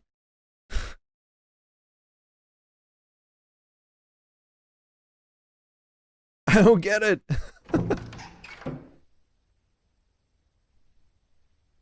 I swing open the door. There's nothing behind it. It's just a wall. Look elsewhere. I notice writing on the back of the door. Take a seat. Well, now I can take a seat, and I could choose to do the meme where I wait 8 real-life minutes. I wish it was 3 real-life minutes so I could go and make another tea. Hey, Spooky! How are you? I take a seat on the bench and look out at the view of the chasm. Get up. Before I stand up, the platform under the bench suddenly lowers down into the ground, into a round concrete shaft. A bright light on the bottom of the bench flicks on. Keep sitting. I think if I don't move, everything will be fine. My ears pressurize and my head begins to feel squeezed. The elevator just keeps going down. I'm glad this bench is here. There's a dark marble plaque inset into the stone floor with bold text. 8-minute travel time. I wonder if it's true. You're about to sleep soon, so you'll listen for a bit? Yay! Thanks for stopping by. And have a very good sleep. Early sleeper, no? It's fairly early. Are you the Eepster? I wonder if it's true. It's true, it really is an 8-minute travel time, and man, I'd do it. It's so funny, but... Nah, I'll sleep on the bench. I'll speed it up. I lean back on the bench and 8 minutes pass by in a flash. But just, again, for those who don't know, if you choose to stay awake, the game actually makes you wait 8 real-life minutes. That's the first time I got here, that's what I did, because I did not expect it to be true. It was true! I had to wait 8 minutes. I timed it. I used a timer. It was true. It was true 8 minutes. Grandma sleeping hours. Work will do that to you. Ain't that true? There was a time that I actually went to bed at correct hours like you, but I'm weak. And instead I go to sleep way too late, and then I sleep not enough hours, and then I curse myself for doing so. My eyes open. I feel wonderfully rested. The elevator has stopped and there's a wooden door ahead. Go to the door. The door swings open before I can touch it. There's a long winding rock tunnel on the other side. Maybe a draft pushed it open. Oh, also spooky. I couldn't, I wished I could watch your entire stream of Silksong yesterday, but I was at work till 9 p.m. from early morning. That's also a funny story. I don't know if you heard, but I was at work since from 6:30 a.m. till 9 p.m. is when I stepped foot back home. And when I was like watching and hanging out, I was on my phone at work. Yeah, there was a big thing that had to be done. And my fucking battery ran out, so I don't know what happened in Silksong, but did you perchance find another ending for Act 2? Or maybe even made it to Act 3? Or make it... I plan on watching the VOD, but I would love a little spoiler on that. Maybe a draft pushed it open. The tunnel is lined with steel beams and dim bulbs. I follow it through. I follow it through its many twists and turns. I almost step on something. Look at the object. It's a dusty fucking motherboard. Pick it up. Power unit get. Motor unit get. Motherboard get. Easy peasy. So, fuses is easy. Lenses is relatively easy. Speaker is a bit difficult. You didn't get either. Aww. You're unsure on what to even do. Keep doing, but something will have to happen sometime. If you'll ever need a hint,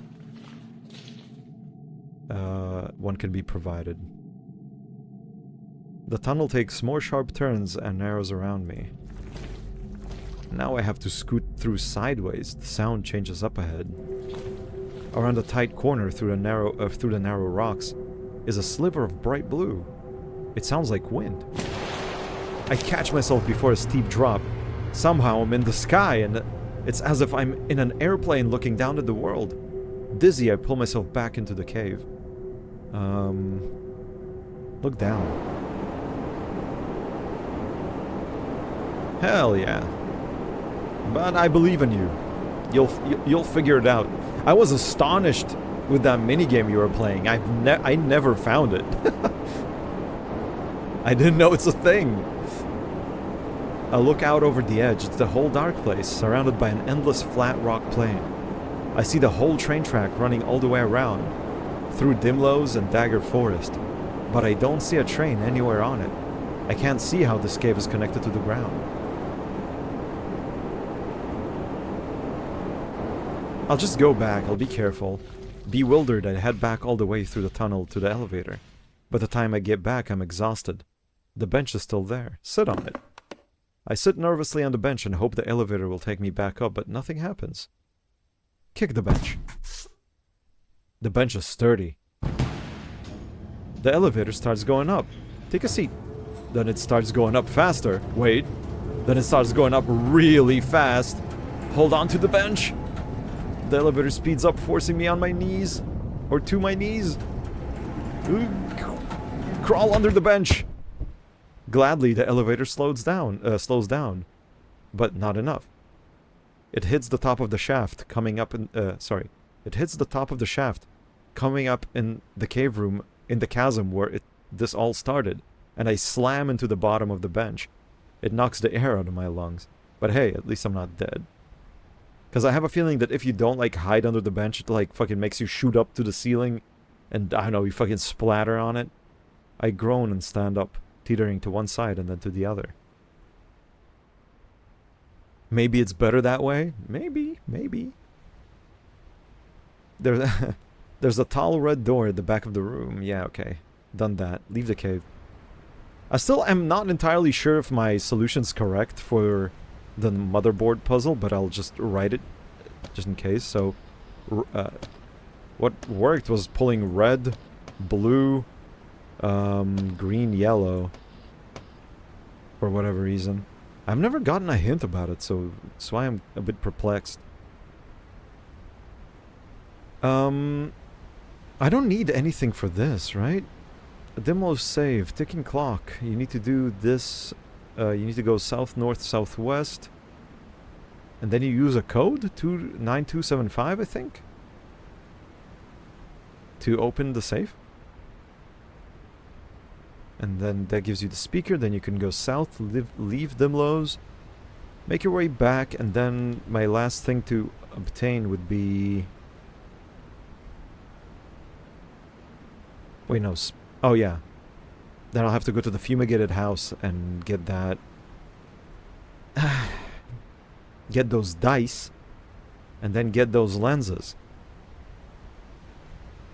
Okay, so...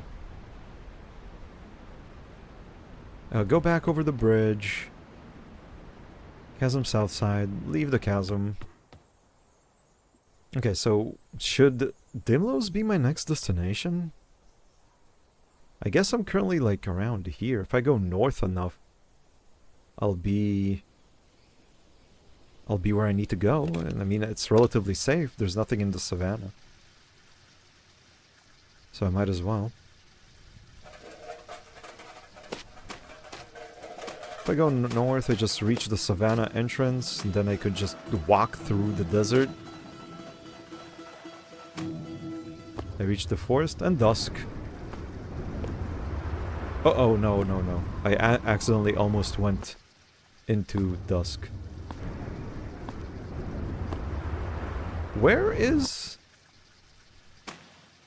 the train track? There's supposed to be a train track here.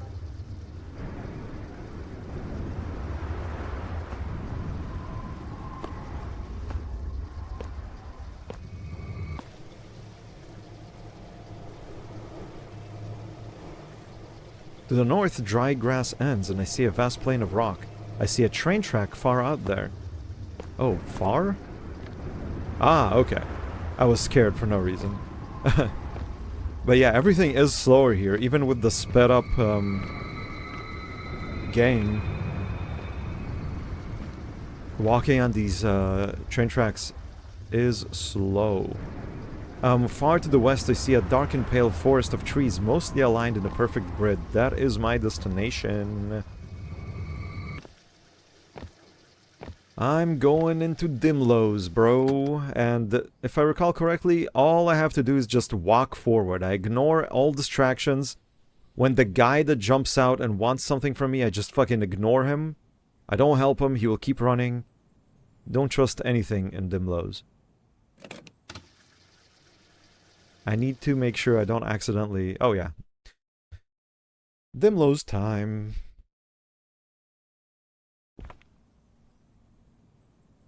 West, west. I should be careful. West and east, west and east. West, west, west. I just don't want to be mashing west, because at some point it like turns to the north. Sorry, to the south. And I don't want to accidentally press west when it turns, because then I will immediately get lost. It continues going west. Continues going west. Continues going west. Small trail, we ignore these. Continue going west.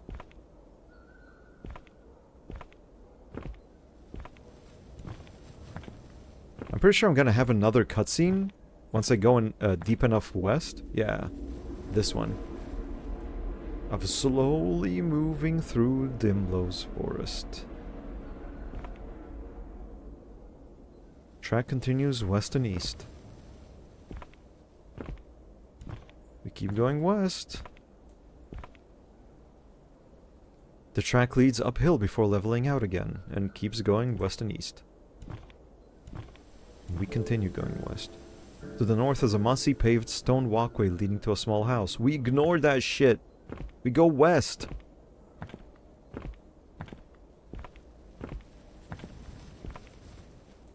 The track veers south. There we are. Almost there. I hear movement behind the trees to the east. A man stumbles out of the trees from the east and runs into the train tracks. Do not interact. Help! Help! He scratches and hits himself on the head. Dimlow's is full of itself! Full of itself! Don't interact. He turns all around, looking up and down the trees and the ground, but he doesn't seem to notice the train tracks he's standing on, almost as if it does not exist. His eyes are bloodshot. Do not interact. Do not interact. Go south. I hear a clock ticking somewhere in the dark. Okay, so now, when I reach the ticking clock, I need to go south, north, southwest? I think? South, north, south, west. Yep. I'm about to step off the train track when I nearly trip over something. Look down. On the side of the train track is a small metal safe with a combination lock. It only has the numbers 2, 7, 5, and 9. Well, because the password is 9275. 9275. The door clicks open. Look inside. Inside the safe is a rusty mechanical component. A box with a small dome and a circular dust cover, attached by 3 wires to a small electrical socket. I found the speaker. There's a piece of paper wrapped around the prongs the speaker would use to plug in. I take it off. It's scrawled with letters. Read the note. In the dark place. Sometimes practical advice sounds like a riddle about life. But it is not, I swear. This is what gave me the puppy tip. 2 different owners the puppy could have. The rooftop man prays and the claw machine sways. Follow the track and find a way. Oh, I think it tells me to follow the track just as a tip on how to leave Dimlow's. And not necessarily, you know, where to go to find this puppy puzzle solution. I keep following the track very carefully to make sure I don't step off of it by accident. The track veers east. I go east. I ignore all of the funny little distractions they will throw at me. There's a blood trail leading away from the train track south. I'm not following that, dude. I feel like I'm being watched. Yeah? I don't care.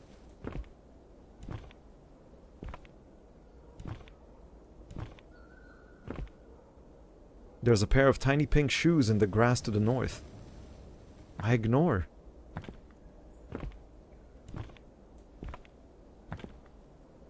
The track veers sharply to the south. To the north is a shoddy picket fence. South we go. I'm almost out of Dimlow's, actually. It's just to go south. To the east I hear someone screaming for help. I don't care. I can't help them. I keep on going. Any second now it will tell me that it's getting brighter.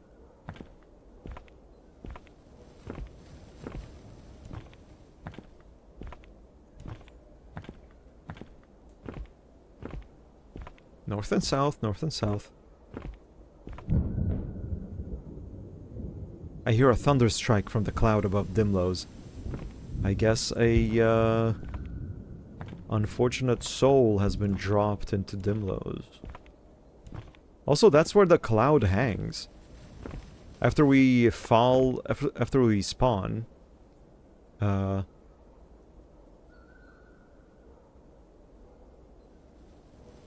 Wait. After we spawn, there's a text that tells us that the cloud moves to the northwest and hangs above Dimlows. To the west, there is a wooden bench in the grass. A large sign is attached to the tree beside it with the words, "Rest your legs!" No! No thank you! I'm good. I know of better places to sit and rest my legs, such as the rocking chair at the mansion. It's very comfortable. There's a ridiculous amount of warning signals around the train track here. The track has been splattered with bright red paint, and the speakers mounted on a tall aluminum sign, blaring an alarm. Yeah, dude. This one's a banger. The aluminum sign has black words imprinted on it. Do not interact with wanderers. Yellow tape has been strung between wooden posts at the edges of the train track. Another sign says, "Keep 1 foot on railway at all times." It's so funny because I saw this tip as I was exiting Dimlows for the very first time. So I kind of did all of those tips without even knowing that it's the correct thing to do.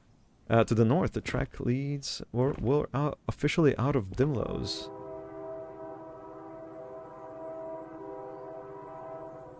The accursed horn of the train.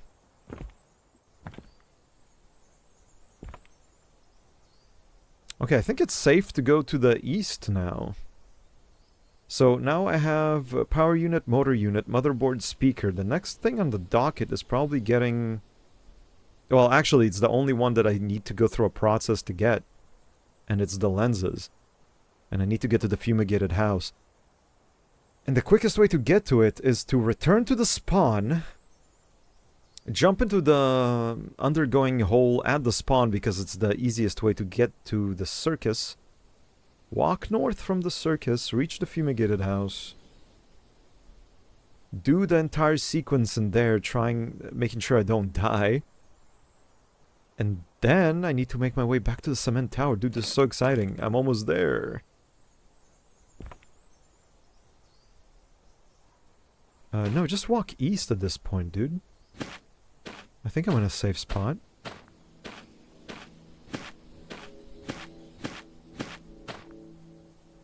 To the north, I see blood in the grass. Wait, am I at Goblin? Oh shit, I'm at Goblin, right. I'm at Goblin. This game makes me say the weirdest things, dude. See a telephone booth to the south? Yes, sir. So 2 more steps to the east. Yes, I'm back. Troop at Goblin. I'm at Goblin. I'm buying clothes at Goblin. Ow. Spooky, why? Ow. Ow. What the fuck? Ow. Oh. Oh, fuck. The combo.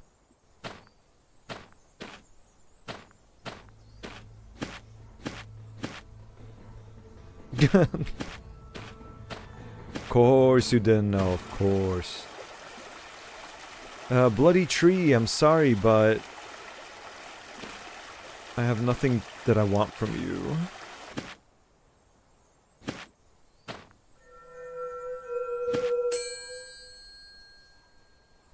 You unleashed them all, huh? Had I had had I ever made the interaction, it would have triggered. Oh my god, that freaked me the fuck out. I thought it was in the game. It's me, Mario. The fucking error roll meow.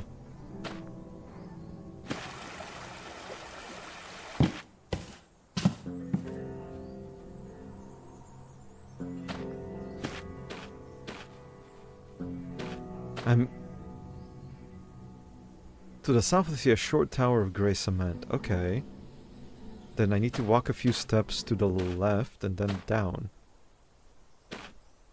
This is where I fell from the sky. Perfect. So now 2 steps to the east and a few steps south. There we are. Hole. So now I jump into this. I make it to the circus. I walk up from the circus, go into the fumigated house. I gotta be very careful because I'm almost there. Like, this is the last place where I can actually die, and after that it's kind of smooth sailing.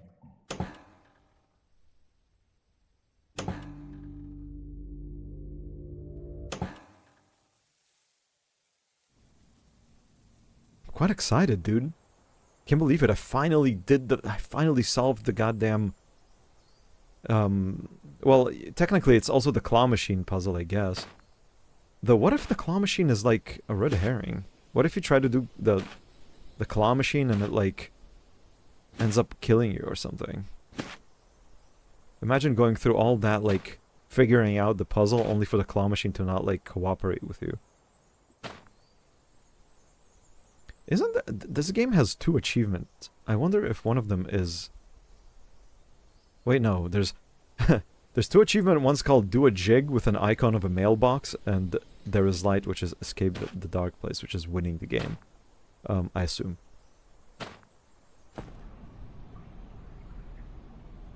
To the east I see a house covered by giant striped tarp. I'm there! Go through the tear. The Do a Jig achievement with the icon of the mailbox makes me think that it's an interaction with that mailbox I found standing around in the middle of the forest.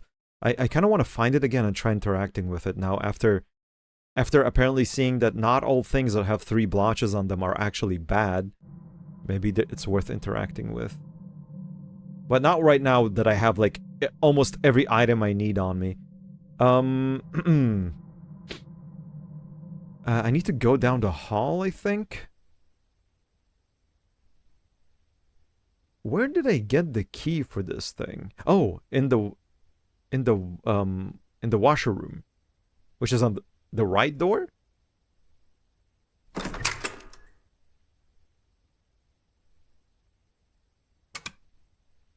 Is this the baby room?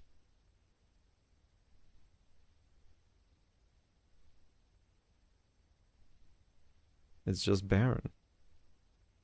Okay. Left door? Oh, this is the baby room. Yeah, this is where I need to go, but later. Baby room. Oh wait, no, I need to go to the baby room. If I go to the laundry room, all that has in it is the key to the car, and the car is just a funny interaction that ends up killing you, so... The bees kill you. Go to the dresser, open the middle drawer, pull the drawer out further. There's a hole in the wall. Push the dresser aside, and go inside the hole. Now here... I don't remember where I went. I think going to the left... Ahead, I see some kind of rectangular shape. Going to the left was a dead end, I think? I think I need to go towards the shape, but I don't remember.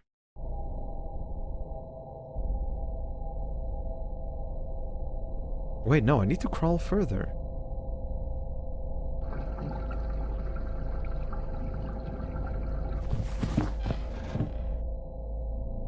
To the right, there's something fat and bulbous. Right, right.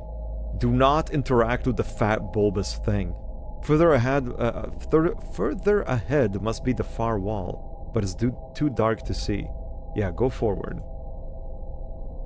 To the right is a dark corner covered in webs. There's a key on the ground. Take the key. Basement. Go back. Baby room.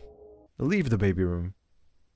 Now, where exactly is the basement door? Through the kitchen, I think, right? There should be like a white door here. Yes. Open the white door. I use my basement key. Go down the stairs. There's a window up near the ceiling, shining in a faint red light on the wooden stairs. I'll walk to the landing and look down at the next set of stairs. Another door is at the bottom. Go down further. At the bottom of the stairs is a dingy, unpainted wooden door. The floor is rough concrete. Open it. The door breaks off its hinges and falls down. Go inside. Okie dokie. Go east. Now I need to find my way to the northeast corner of this room, I think. Did I write it down? No, I just wrote that, like, baby room has key for basement. And lucky dice in boomant. Go south. Go east. Go east. Oh god, that freaked me the fuck out. Go north. North some more. There we... Wait, no. I'm in the north wall. Wait, no. Oh, there we go. East more. Now go north. Do not pull away the blanket. There's a corpse on the floor here. Keep going north. Large shelf. Go north. Okay, here I think I need to climb up to the top shelf, right? It's a pair of red dice with black dots. Would you look at that? Let's leave the basement. West. North. West. West. South? Wait, south? Uh-oh, where the fuck is the exit? Oh, west somewhere. Yeah, go upstairs. Now go to the living room. As I move past the kitchen, I realize that the fridge is open and empty. I want to leave through the living room, but somehow that perfect view of the front door seems tantalizing. Fake. I feel if I stepped foot on that carpet, something would happen to me. Yeah, which is why we're not gonna go there. We're gonna go down the hallway instead. And we're gonna go to the laundry room. This game is so intriguing. I love this game. I love this game. I never expected to love it as much as I do. Go to the washing machine. It's a clunky white front-load washing machine. Empty inside. Open it. It is strangely dark inside. I can't see all the way. In the back. Just climb in, dude. It smells like detergent. The steel tube is way deeper than the washing machine could possibly fit. It's these newfangled, huge washing machines with very large laundry capacity. Or actually, this is where all the left socks go. They fall into the undergoing. Climb in further. Climb in further. I climb out on the other side. Laundromat. Go to the door of the laundromat. Go inside. Storage room. Now, how the hell do I get out of here? North? Tree room, west? Granny room, west again? Freezer. Fuck. West from freezer. Yeah. North from dentist. I'm saying the weird words again. North from here. Left from glass. Workout. North from workout room. Office room. Perfect. Go through the hole. And from here I just gotta go a bunch north. God, I'm so fucking close to figuring this shit out, dude. I'm so excited. I see a swing set to the north. I'm just gonna walk around it this time around. Woodpecker. South edge of cornfield. Oh, perfect.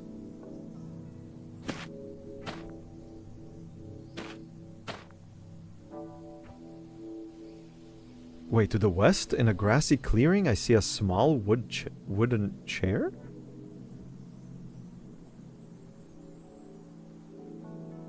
What? It's not supposed to be here.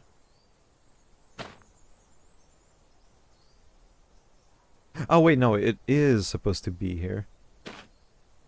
There we go. To the north I see a short tower of grey cement. Perfect, perfect, perfect. Investigate it. Go to the south side of the building. There's something shiny on the ground. Pick up the thing. Oh wait, no, I'm not done. I need to go to the giraffe, dude. Go elsewhere. I forgot. The ladybug dice is not the item. Let's go back to where I spawn. Perfect. From here, I need to go north. Until I reach... No, no, no, no. Oh my god. I swear, that's to trip you out. Oh, to trip you up. They put the fucking button to put your hand through the hole in the wall. Right where the go north button would be. If you put your hand through the hole in the wall and hold it there, it gets chopped off by something. And you die!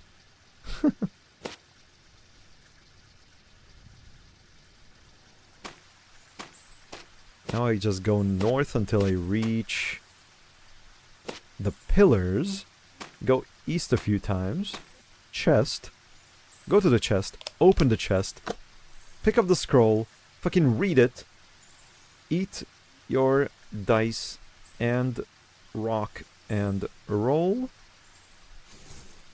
Turn around. It's a giraffe. Come closer to it. Hello! There you are again. Hello again. How have you been, silly bug? I'm great, actually. Not just okay. A couple of hours ago, someone walked by here with the cutest plushy dog and his own map. Check my pockets. I pull out a pair of dice from my pocket. Give it to the giraffe. Throw the dice into her neck. They fall all the way down. She fucking does a little jig.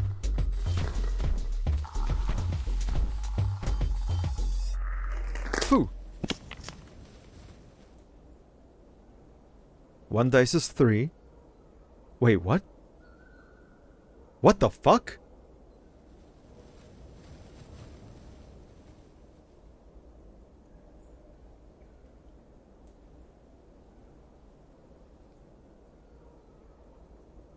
Oh. I had 2 pairs of dice on me, right. These are the wrong dice. I didn't give her the ladybug dice yet. God, I almost fucking freaked out. Listen closely to the goofy tune. Catch the lurking bassoon. Check my other pocket. There we are. It's a pair of ladybug dice.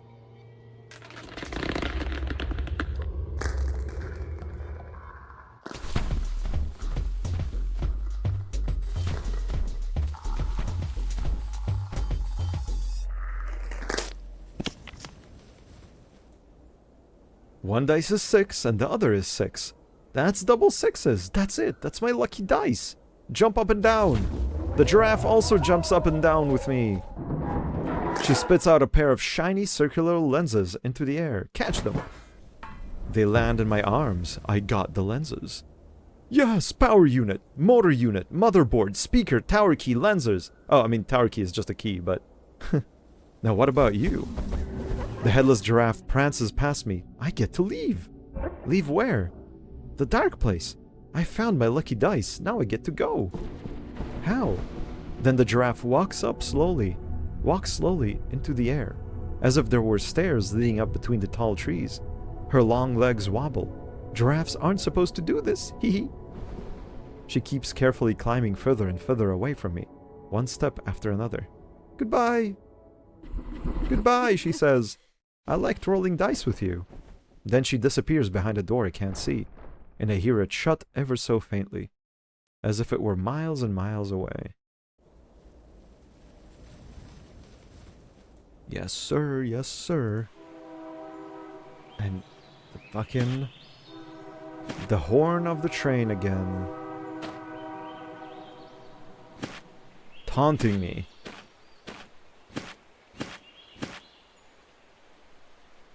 My god, I'm so excited, dude. I'm actually there. I'm almost fucking there.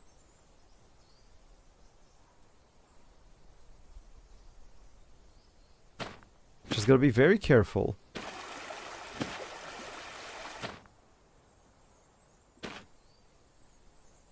To the south, I see a tree with a hole in it. Do not put your hand through the fucking hole. Here is a tree with the hole that I put my arm through. Yeah, we did do that. This is where I fell out of the sky. Two-step. Oh wait, no. Just a bunch to the east. To the east, I see a short tower made of cement. Yes, sir. Yes. Investigate it. Go to the south side of it, then go to the east side of it, and open this goddamn door, dude. I'm in a dim, tight corridor. Behind me is the door leading outside. To my left, I see stairs going up. Ahead, I see another door leading into the center of the building. Go upstairs. Go up. It leads me into a dark brown wooden door, which leads me into a study room. Rummage through the doors.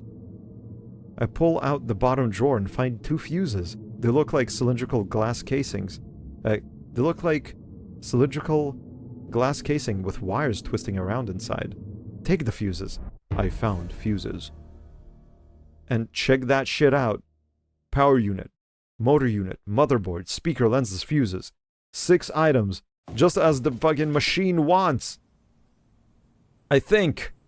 This is uncharted territory for me. New. Open the door. I step inside.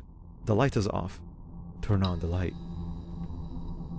Uncover the thing in front of me. A large mechanical contraption with what seems to be a big black nylon wings on both sides. It looks like the bare metal endoskeleton of a giant bird. It's clearly in disrepair. Look at the computer. Turn it on.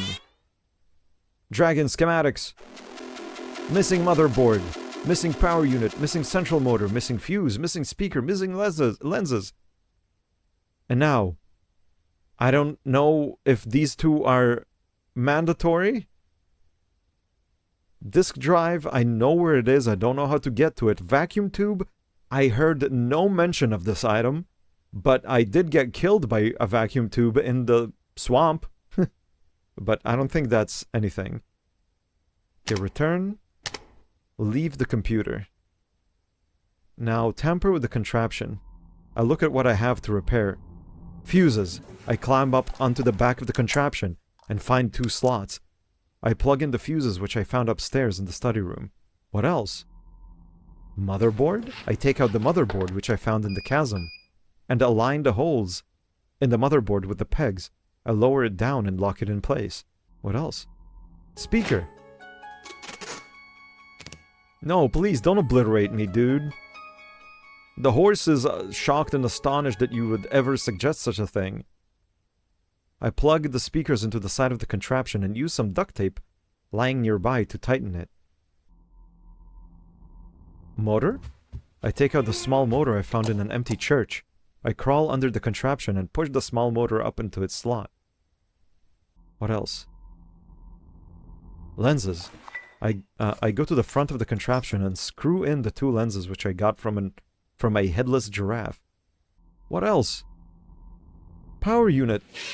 I find a slot on the side of the contraption and plug in the bulky power unit. The one which I got from Humphrey's log cabin. Now, I don't have vacuum tube and disk drive, but let's go to the computer and try initializing it. Integral system missing. Question mark out of 6. I have 6 items. Initiate it, dude.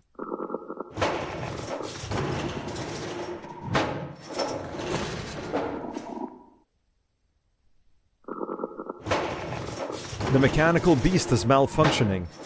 It stops moving. Bruh. What do you mean?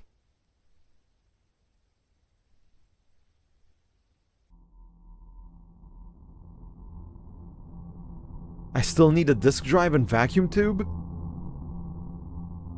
How? How? I don't have a vacuum tube. I don't have a disk drive.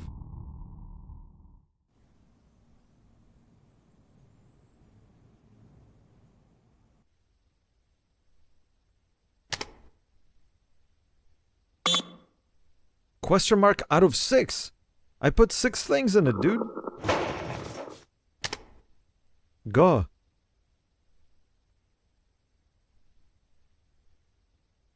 Dude.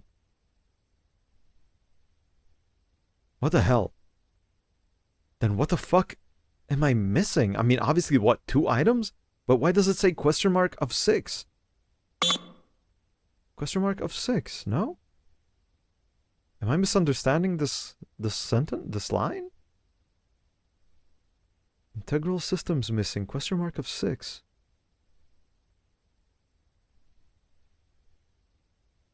Dude, what if one of the items is in that goddamn mailbox? Also, what if I return to the circus and to the claw machine and talk to it again, but I have nothing to give it.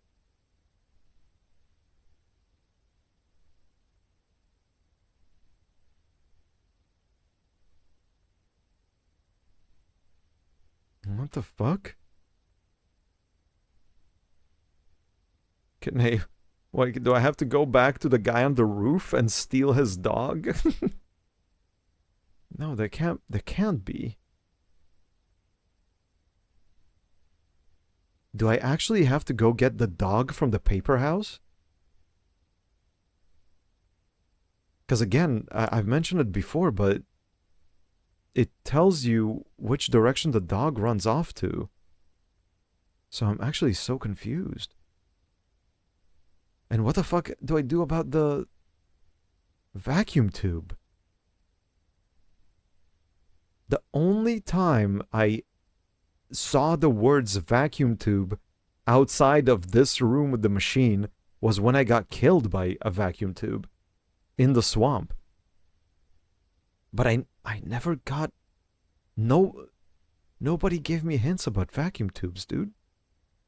I got the speaker, I got the motherboard, I got the fuses, I got the motor and power unit, and lenses.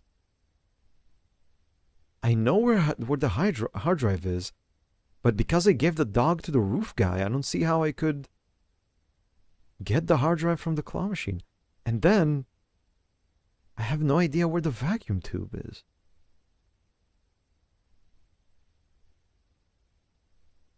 Do I actually have to map out? No, it can't be. Like, the swamp exists for Humphrey's log cabin. What if the vacuum tube is in that goddamn mailbox in the middle of the forest? Because I chose to never interact with it. And obviously, I mean, learning from my mistake with the husky puppy, not interacting with one of these 3 dotted things actually prevented me from progressing. So maybe I just gotta try interacting with it. It's just I don't remember where the mailbox is.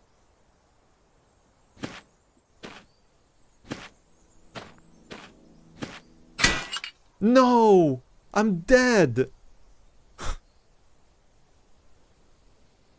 I'm dead. This shit you can't escape out of, dude. I don't think. I never succeeded.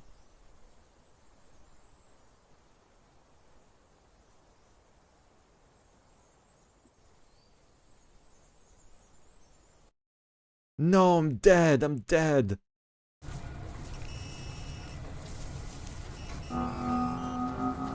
The fucking giant robotic abomination, bro.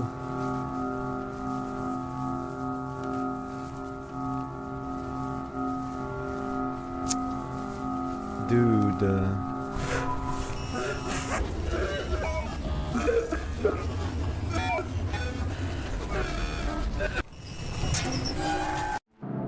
I can't believe it. I got killed, dude. Well, I mean, I guess it doesn't matter much because despite getting all 6 items, it wasn't enough to start the machine, so I guess despite figuring out a bunch of these, I still am missing 2 integral parts. So I might as well search for that mailbox, maybe.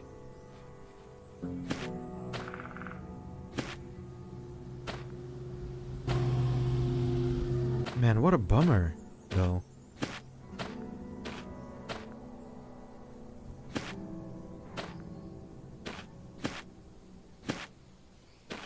Where is this mailbox? If I recall correctly, it was somewhere over here. In this, like, area of the forest.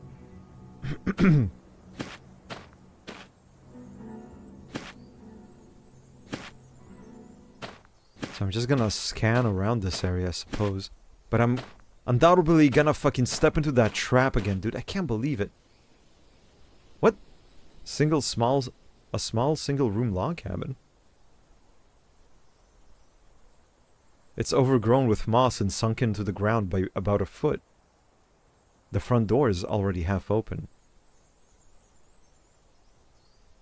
I step in through the doorway. It's dark, but I'm pretty sure there's nothing in there. Walk around inside still.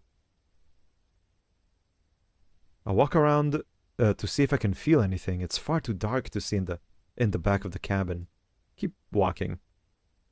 I can't find anything. The cabin is empty. Just wait.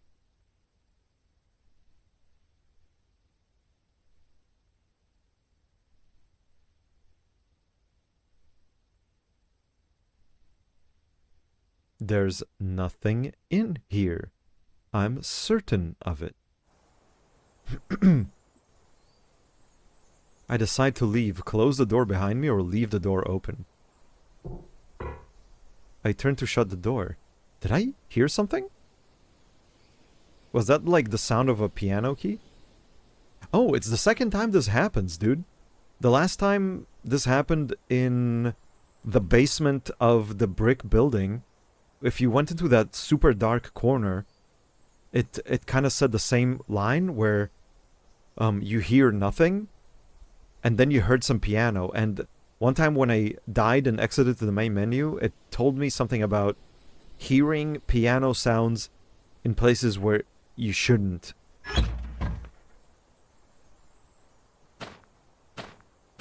Where is this goddamn mailbox?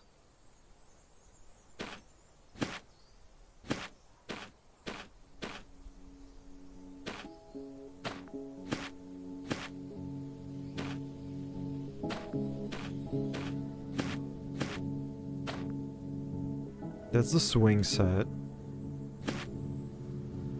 Big mossy rock, and we can hear a lawnmower.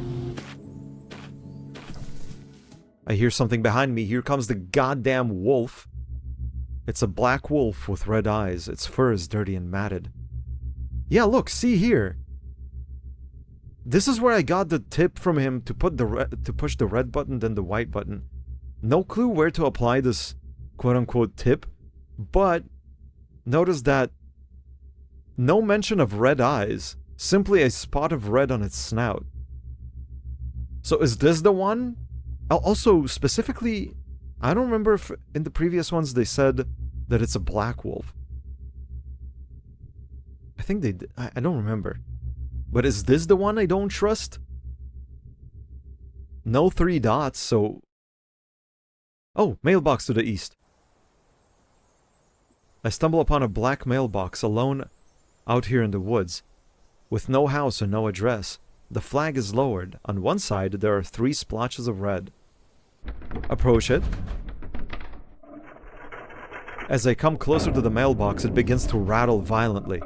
The flag twists up and down crazily. Should I wait? I wait and watch until it stops. The mailbox is silent. Open it? Wow, yeah. Wait. Diffuse it. Okay. Well, I guess this is where I test the buttons that the wolf tells me about. I pick up the thing gently. It's a gray box with a red blinking LED light and yellow cable wires dangling off. On the back, there's 3 colored buttons. Red button, white button, pink, and press all 3 at once. Now, I could test the wolf hypothesis finally, and if I follow his instructions of pressing red and white, will it straight up kill me? Worth a shot. Red. The beeping stops. Put the bomb down gently.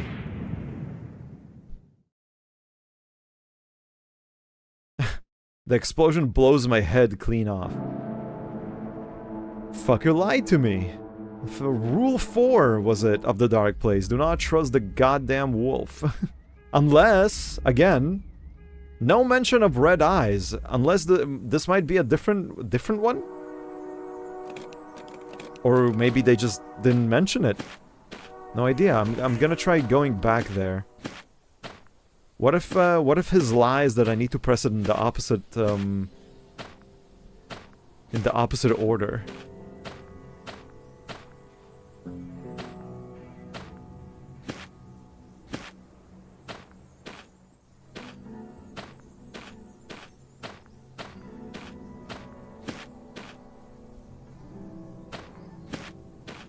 Also, what if I was to open it while it was, like, loud and weird? Oh god, I went too far.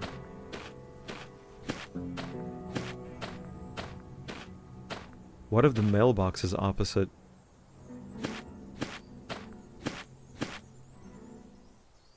Okay, from the cabin, where did I go? South or north? I'll try north and then east. Swing to the north.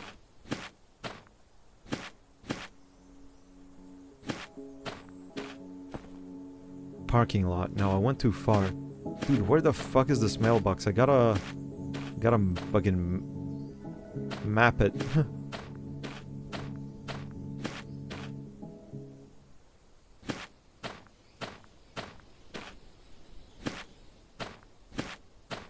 Where is this goddamn mailbox? I don't think I went this far to get to it.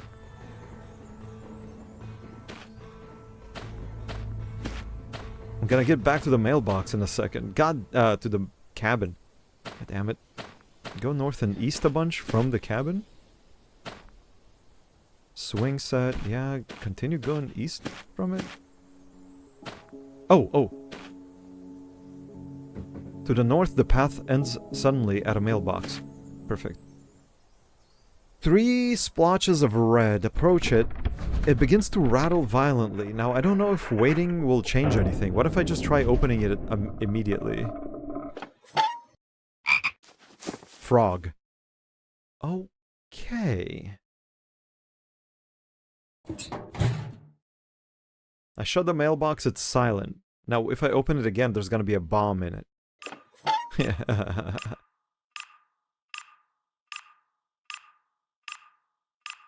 I could just shut the mailbox.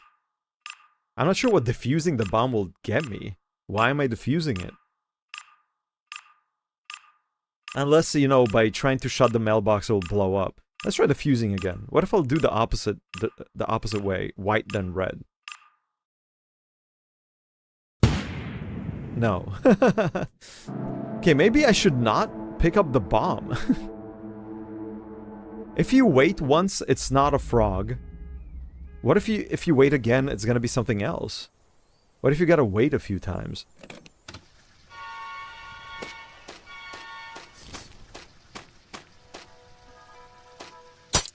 Fuck! Wrong turn.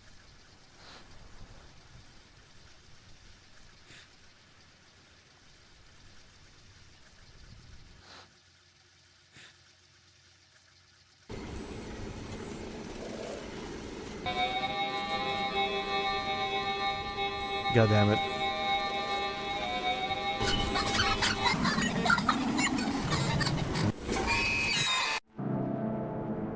Pranked by Wolf. Yes, sir. Pranked by Wolf.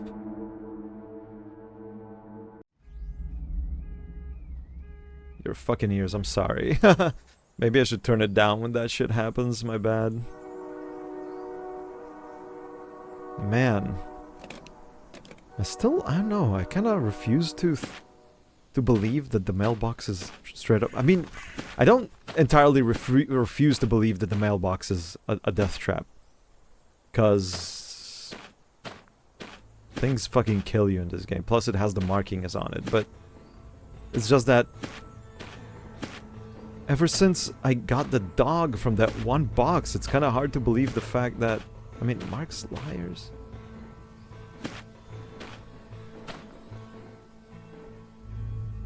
Okay, I found a quick way to get back here.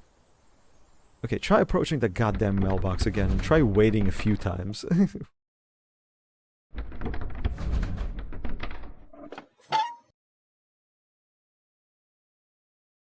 God, I knew it! I fucking knew it!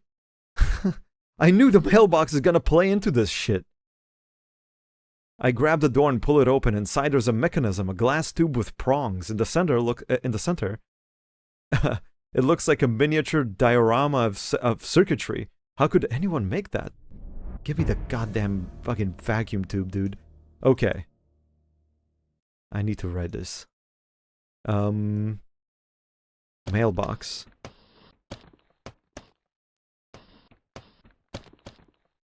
Wait. 2 times.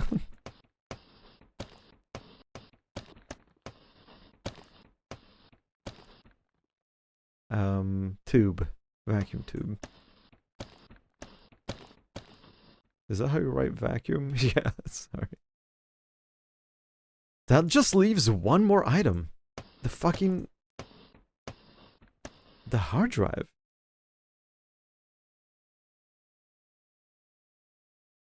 And my current hypothesis is that it has something to do with the paper house that has a dog.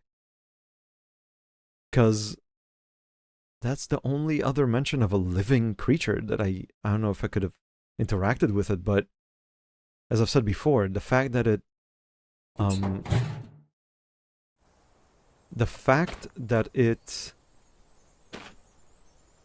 told me the direction at which the dog went makes me kind of feel like it has more significance than I think it does.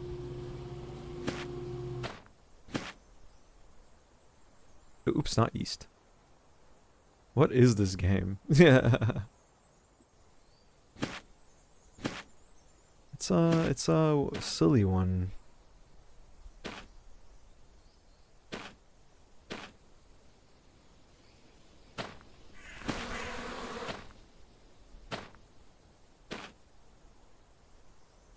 I need the hard drive. Do not tell me. Okay? Don't tell me.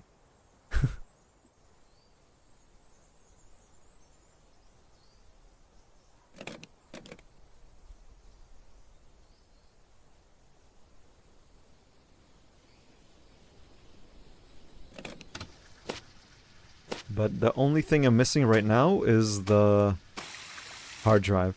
I collected 6 items before because I thought maybe the machine only needs 6. Because when you look at the schematics, it says like missing components, question mark, out of 6. So I was like, ah, okay. 6 items. How wrong was I?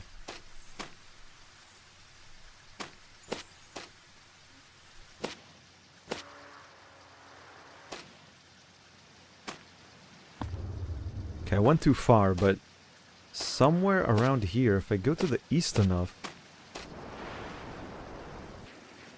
Yeah, somewhere in the prairie is gonna be a paper house. Long bridge, perfect.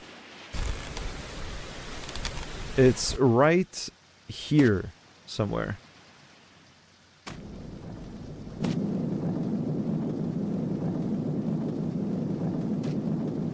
There it is. All perfectly white. Come closer. Come to the front of the paper building. I cross over a hill and get a better view of the house. It's shot in harsh light from the fire behind, as it faces out towards the prairie. And the wheat fields across the river to the northwest, sorry. It looks like a house a child drew. The house is close ahead now, and I get a better look at the details. There are black lines streaking across it all over. Some curving and some swirling, some disappearing into the square windows, to the left and right of the door. The house is surrounded by muddy grass.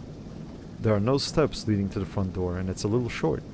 It looks crumpled and distorted along with the walls, as if they're taking rain damage. It's all the same white color.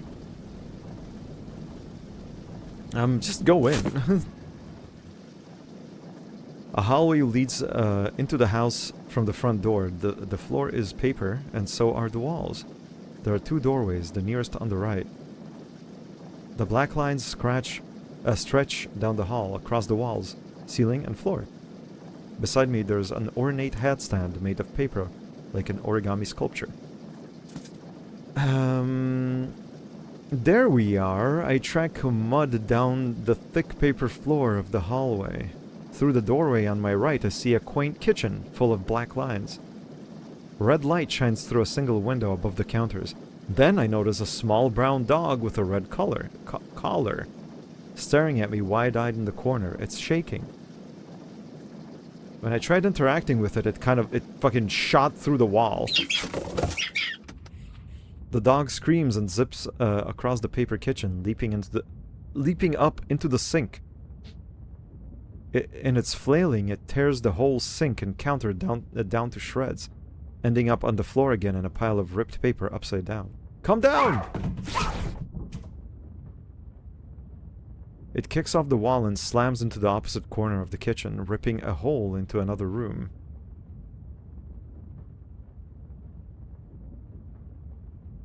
It kicks off the wall and slams into the opposite corner of the kitchen, ripping a hole into another room. Well, let's continue down the hall. Look through the next door. A boy with a bowl cut in white and blue jeans, sitting on a low couch behind a coffee table with his back straight, his hands resting on his legs. He doesn't seem to notice me, peering through the wall beside me with a blank stare.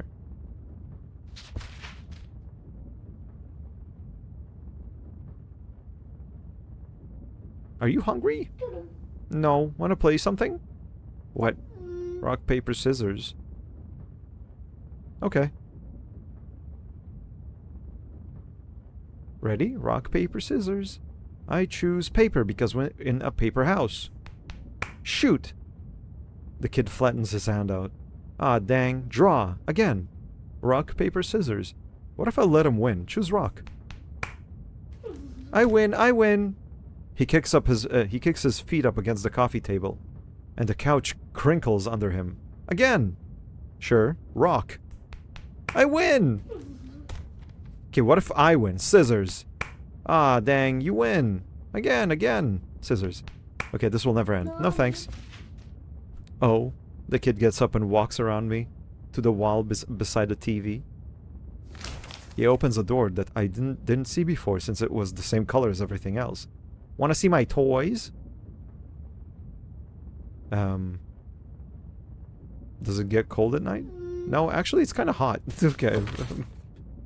Into the tiny paper bedroom. He walks beside the bed to a big box on the floor. And he lifts up the top.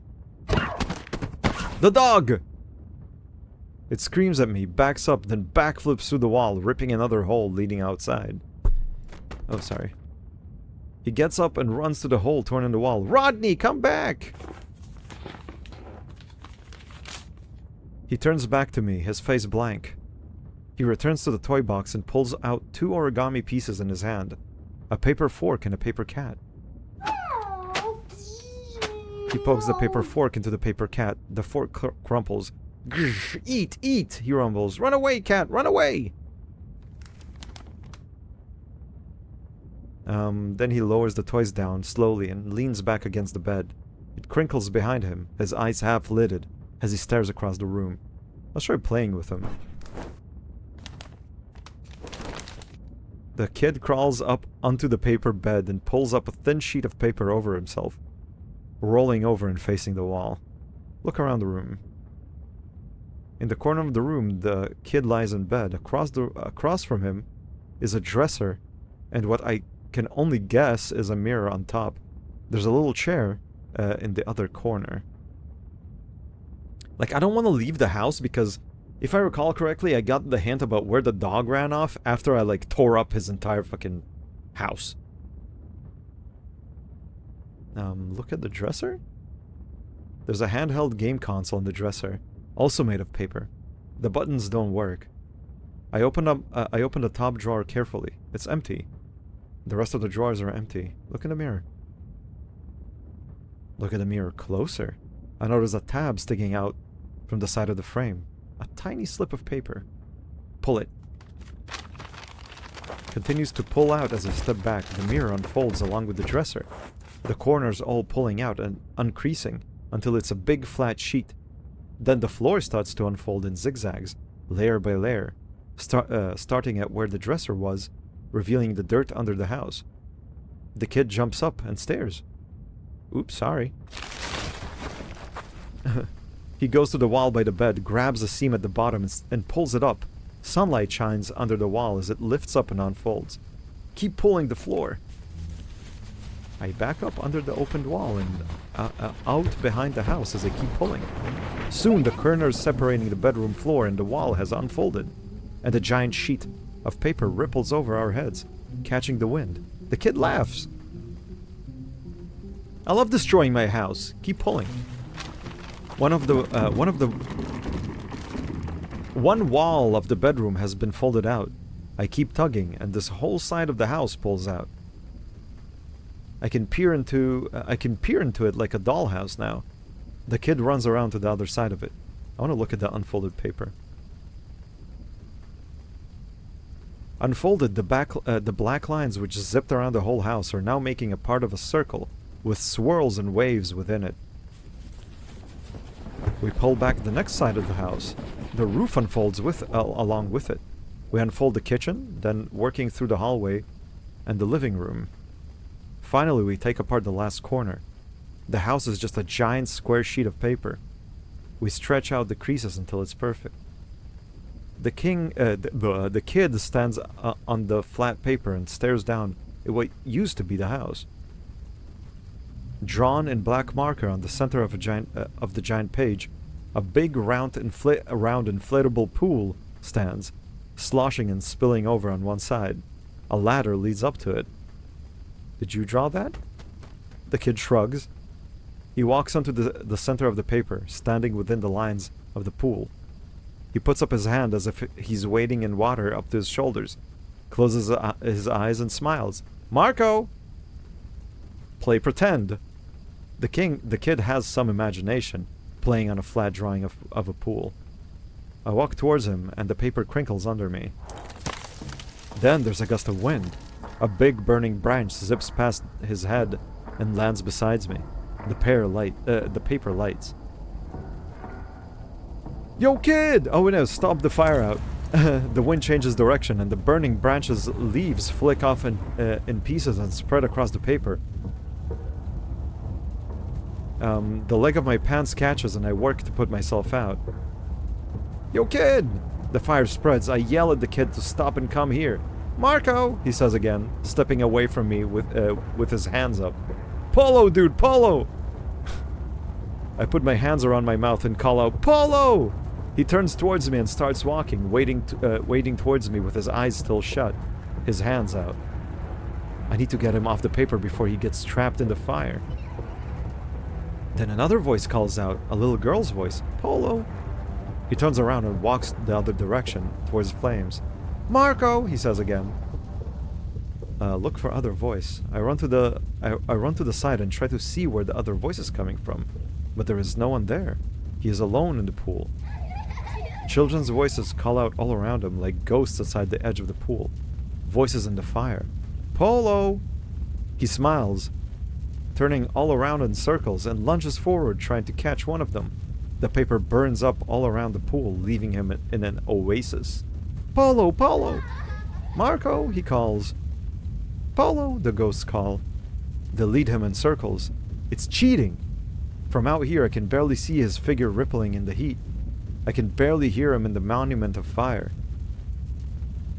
I'm hopeless to reach him. Marco! He calls.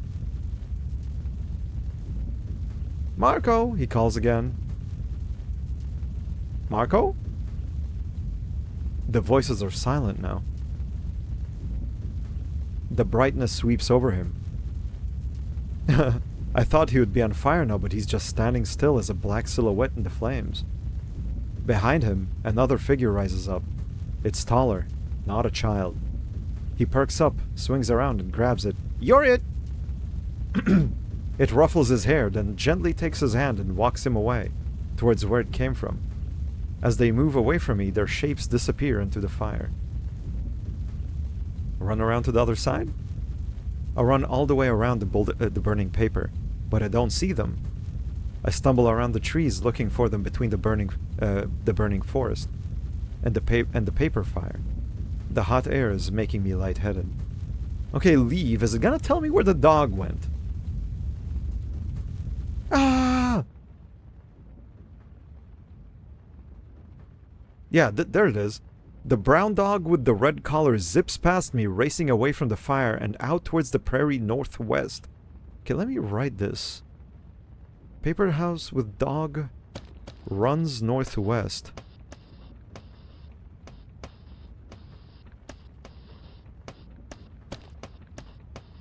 What the dog doing? Running northwest, apparently. Towards the prairie northwest. Well, let's try going west, then north, then west. I'm in the savannah. He runs off to the prairie to the northwest. Dog?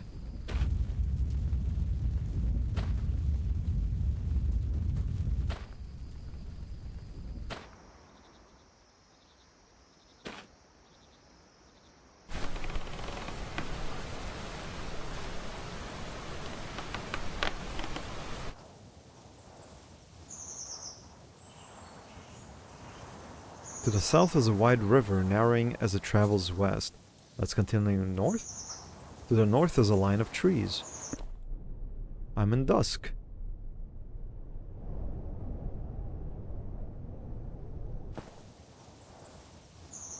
House! This big white farmhouse stands out against the endless plain of dusk, just beyond the north fence. Where is this dog, dude?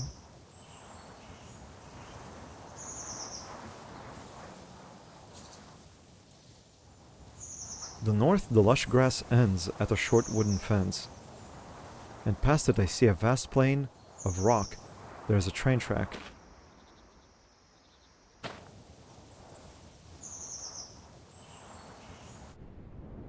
Cave. Oops.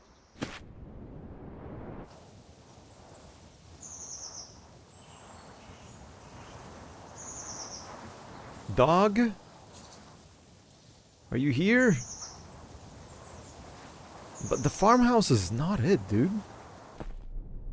Also, I can't interact with it for whatever reason. This big white farmhouse stands out against the endless plain of dusk. Oh right, no, this is the one you can't interact with. True.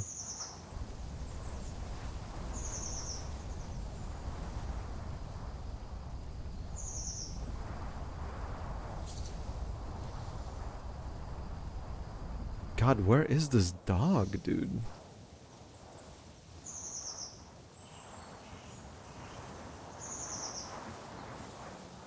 Or is it even something that I need to follow? Like, I assumed that if it ran northwest, then it's gonna be somewhere around here, but... Where could it be?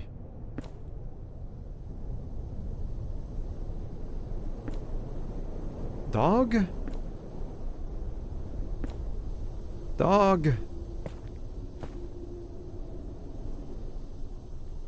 Yeah, it said it's a farmhouse, a white farmhouse.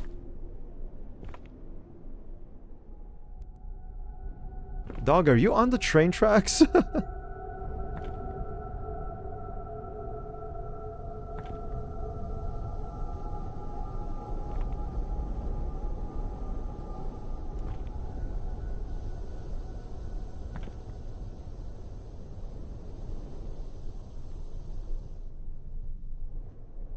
Dog went to live on the farm.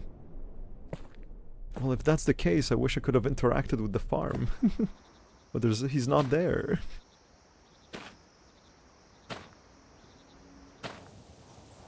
Another thing I never tried was like trying to go to the claw machine after giving the puppy to the guy on the roof. Or trying to give the puppy to the claw machine. I never tried that either. What if that, like, somehow gives me another puppy? I also did not try interacting with the box again. What if it's an endless supplies of an endless supply of puppies? The box that has puppies in it.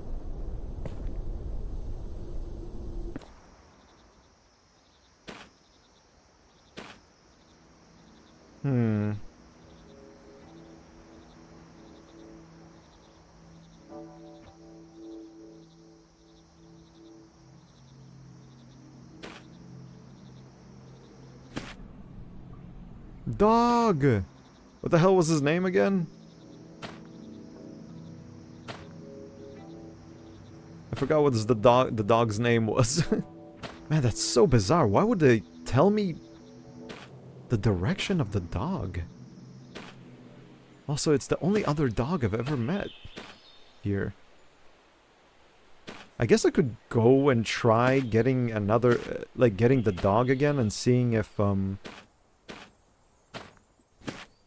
and try giving it to the claw machine. I never tried it. I mean, it's worth to investigate.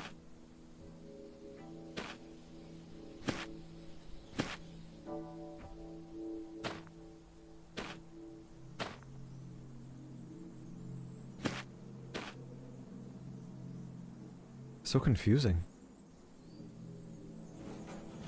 Yeah, I don't have much time left to stream either, so I guess I'll try doing that. I'll try getting the puppy again and giving it to the claw machine just to see what that does.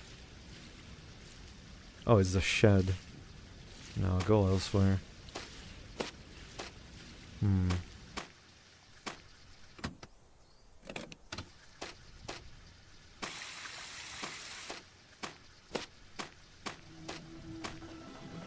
A cottage? Cottage? Front of cottage, there is a tiny white cottage in the woods with a light brown thatched roof. Do not explode me, please. Why? Why are you so violent towards me? There are no windows, but this whole corner is almost buried in garbage. I can see a door here on the south side of the cottage. Animals? There's scratches all over the door at a low height, probably from animals. The cottage would seem normal if there were windows. Oh, it's this place. I've been here before. It's the lady that has 1 million light bulbs.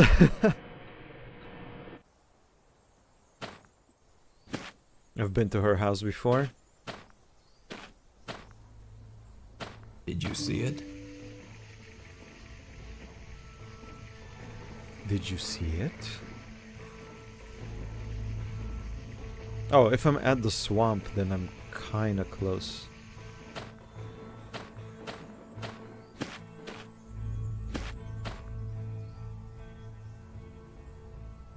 Oh, I'm at the church. Okay. Oh, it's a non-violent type of explosion. Ah, silly me. It's one of those.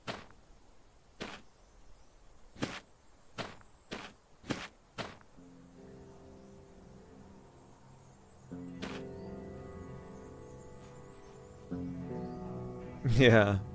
You like it?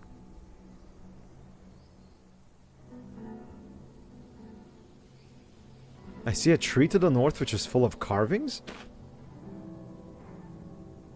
Oh, right. I think I've seen this before. JD and MG.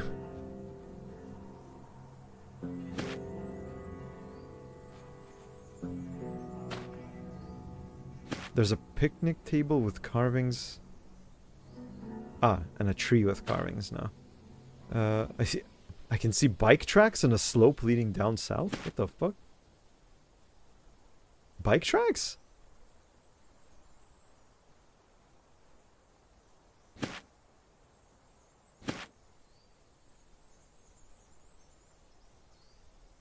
Oh, never mind. I'm right next to the place.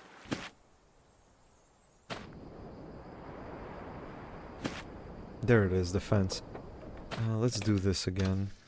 Let's get that puppy and take it to the claw machine. As much as I don't want to do that.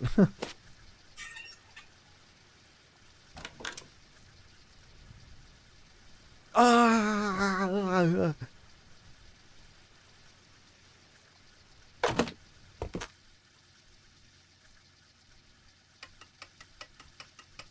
Upstairs, go left, get them gloves. Hallway, downstairs, a few times.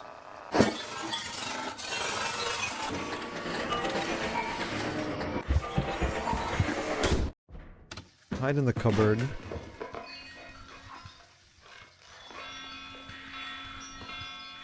Ding, ding, ding, ding.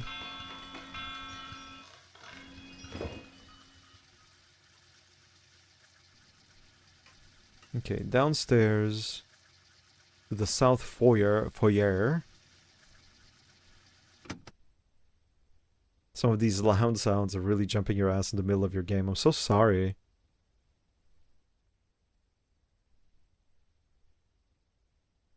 I'm sorry it's so loud.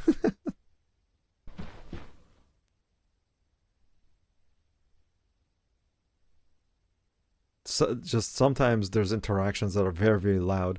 And I like to boost the volume on this game because everything else is quite quiet. So that when loud things happens, they're like especially loud. I could like slap a limiter on it, I guess.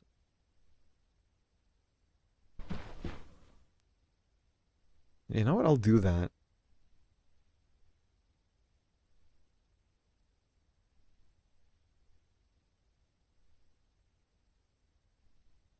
Something like this, maybe. Go to the foyer. Oops. Oh yeah, that's fine. Upstairs. To the right. Open this door. Climb it. Open it. Get that puppy. Where is that box with the puppy? You can't quite see it through all these pixels, I don't think. I think that's the cupboard over there. Yeah, that looks like the cupboard. Is that the box with the puppy?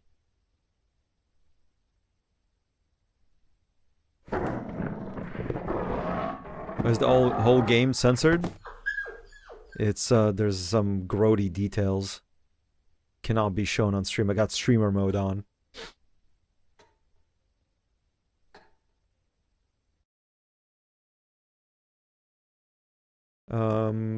Climb out.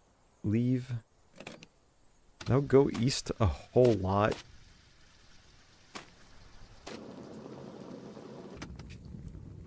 Did these guys ever provide me with a good tip? I think they just told me about the...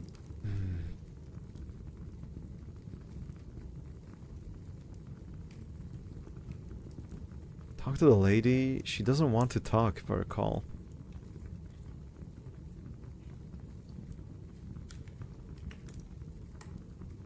Talk to the suspicious guy. Name's Brent.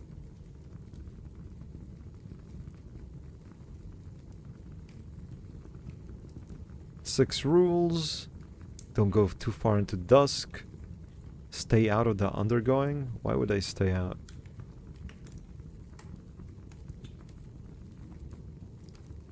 Don't listen to the wolf.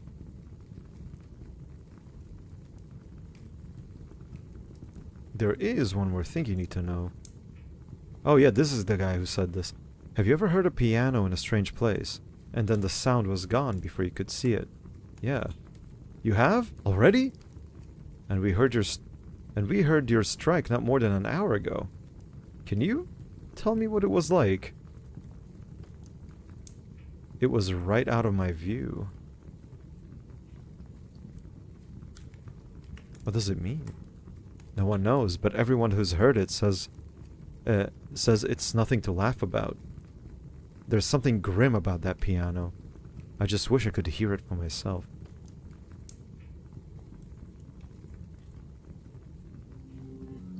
Don't go west. Stay out of the mansion. I shouldn't have said that. Now he's going to the mansion. I mean, going to the mansion is actually a good thing. It's got important shit.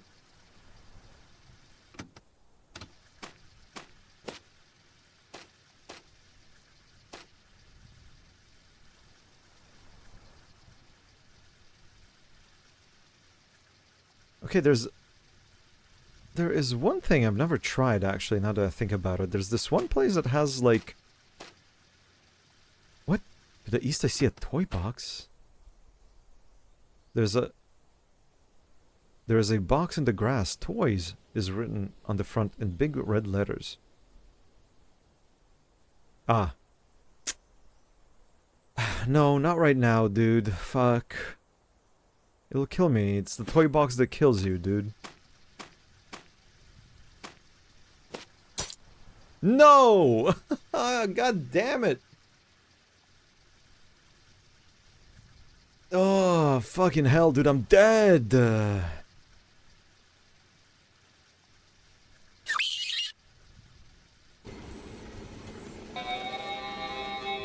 It's gonna be loud! Prepare yourself!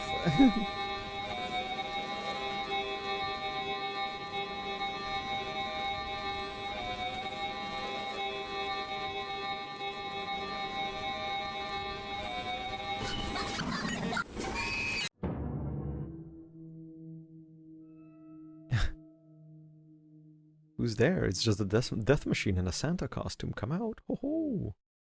Coffee needs a cow. Hay and a fireplace. A pot and storage place for unlimited cheese. What you don't see does not exist. I wish that was the case, but that bear trap very much existed and killed me. God damn it, now I have to go get the dog again. Shit. I should just go through that shortcut. There's an undergoing portal right next to the cabin. The mansion, rather.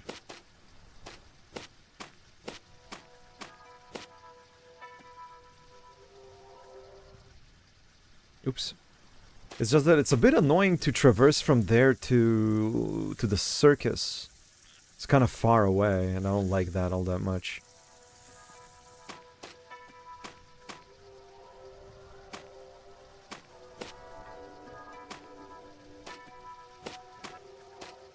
At least getting here is fast, goddammit, but the sequence takes a bit of time. Go to the window, open it, go inside, go to the second floor. Go left, take them gloves. Go downstairs.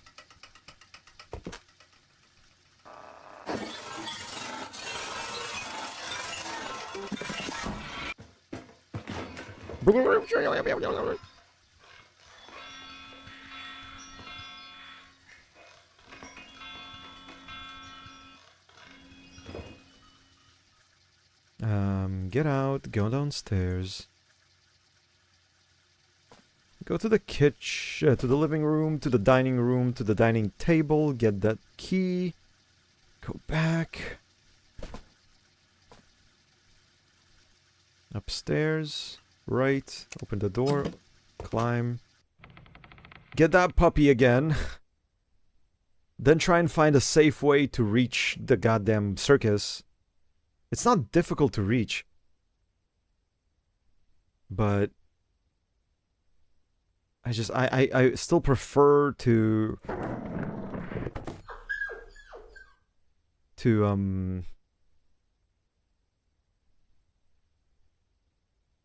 yeah, no infinite puppies in the box, unfortunately. I still prefer to, like, take a safe route there. It's just that I accidentally somehow managed to step on that fucking bear trap. I just wanna get to the spawn.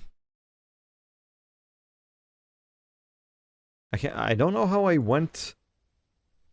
oops, sorry. I know how I went so far that I reached the bear trap. That means I overshot my path by a lot.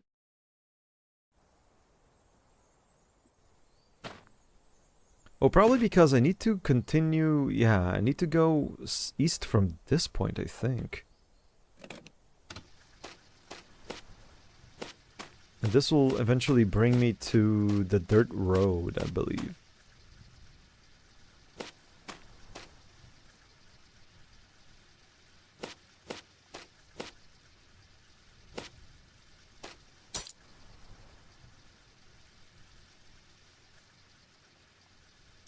I'm so bad. How the fuck do I end up here, dude, constantly?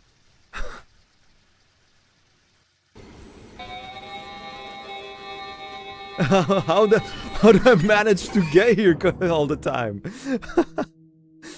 Okay, I need to take a different path, dude. I gotta go further north, I guess, and then go to the east. Oh my god. I'm so awful. Or, rather... Once I'm done in the... Oops, wrong direction. Once I'm done in the mansion, I should... Oops. I should go south until I reach the swamp. Because then I have, like, a landmark. I know how to continue from there.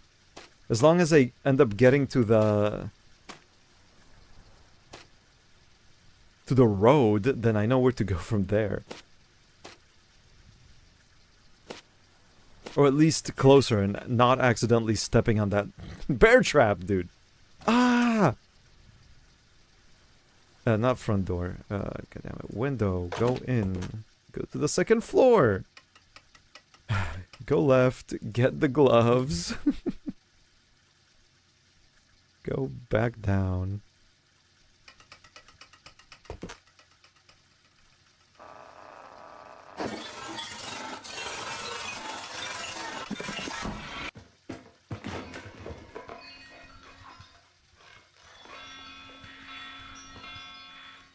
I keep making that mistake, dude. I can't believe it. I stepped in the bear trap twice.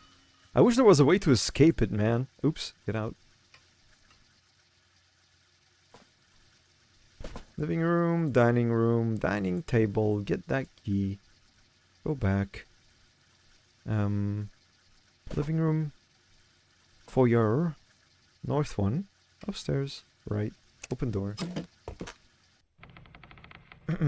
But no matter what you do when you get, like, trapped in that trap, you fucking die, dude. It was so heartbreaking when I collected all 6 items and I was trying to, like, find the mailbox to test if it has an item I need. And it turns out... And I accidentally somehow step on that bear trap. With 6 items on me, dude. I gotta be really careful and I gotta map out the mailbox. Oh, actually, no, I have a way to find the mailbox relatively safely. As long as I get to the road.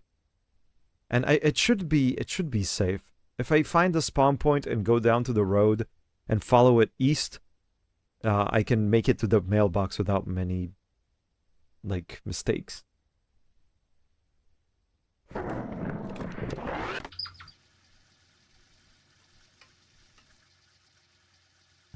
Oops, I don't need to go there. I need to climb out. Leave this place. Okay, south. Fucking south some more until I'm in the swamp. Okay, now just go east a bunch from here. Boardwalk. Tall building. Go east. Till I reach a road. Where the fuck's the road? The cabin.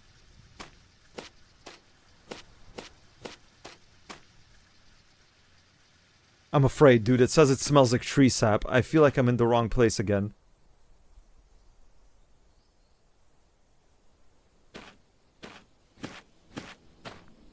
Last time it said it smells like tree sap, I went more to the east and I fucking died.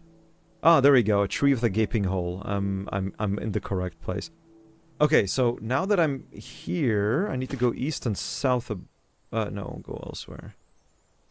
East twice from here, and then a bunch south until I'm in the hole.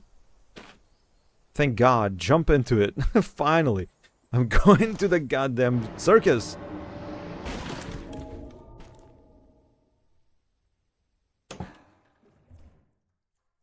Go south. Go east. Go east again.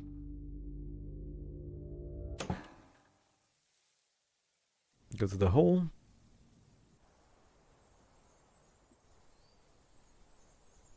It's very simple now. West, west, west. North, north, north, north.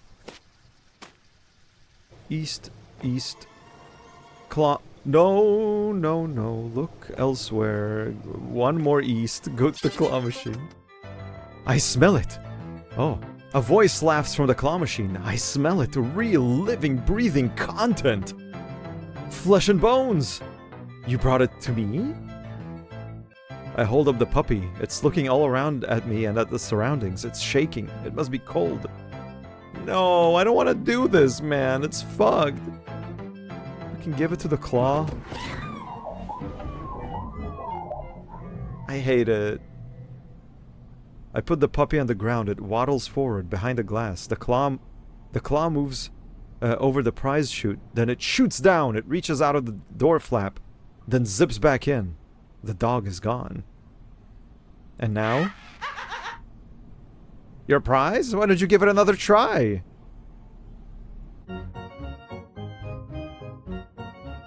Go for the disk drive? A bit to the left?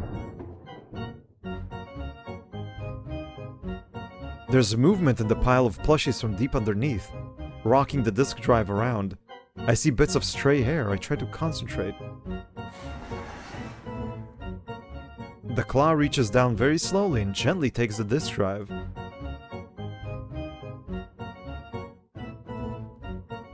The claw slowly moves up, then slides over to the prize chute. It waits longer than normal before dropping it. It drops it down the chute. Hooray! I push open the prize door and quickly get my disk drive. See? I'm fair. If there's anything else, anything you want in the world, make sure to come again. I have products you would not believe.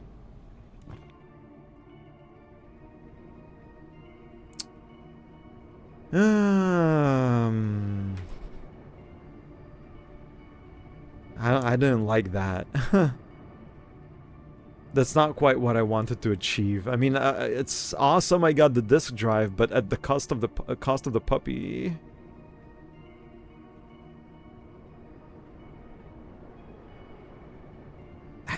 It's so confusing though, dude. Because if I do this, I don't have something to give to the roof guy who actually likes the puppy and makes me happy to give him the puppy. I don't know how to...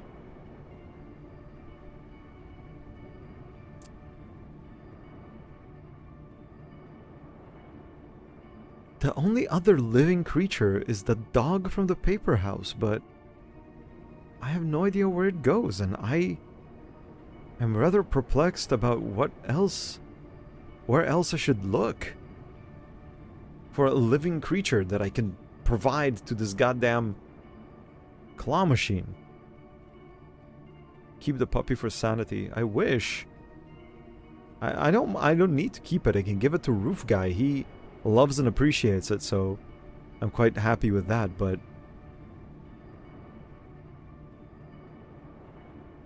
where the hell could there be another creature?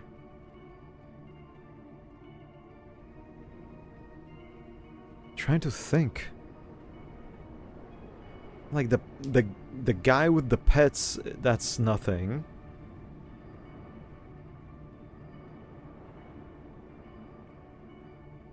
A creature, give it a creature. doesn't want the plush. It wants the dog, but 2 people want the dog.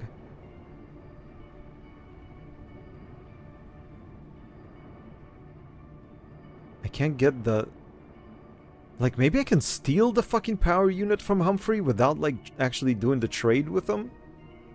I never actually tried, like, just yanking the power unit out of his wall when I was stealing from him. But maybe if I yank the power unit, the lights go off. At which point maybe I can, like, somehow escape into the hatch and run away with it.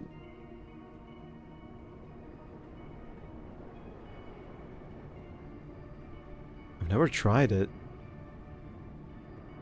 I mean, it might be worth a shot. I guess I could try doing that. If I go... Oops, not east. I guess maybe that's the last thing I'll try before I end for today. Let's try going... Let's try doing that, I guess.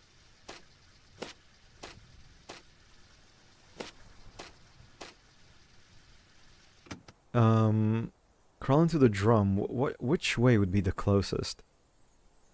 I think going to the gym room exit will bring me fairly close.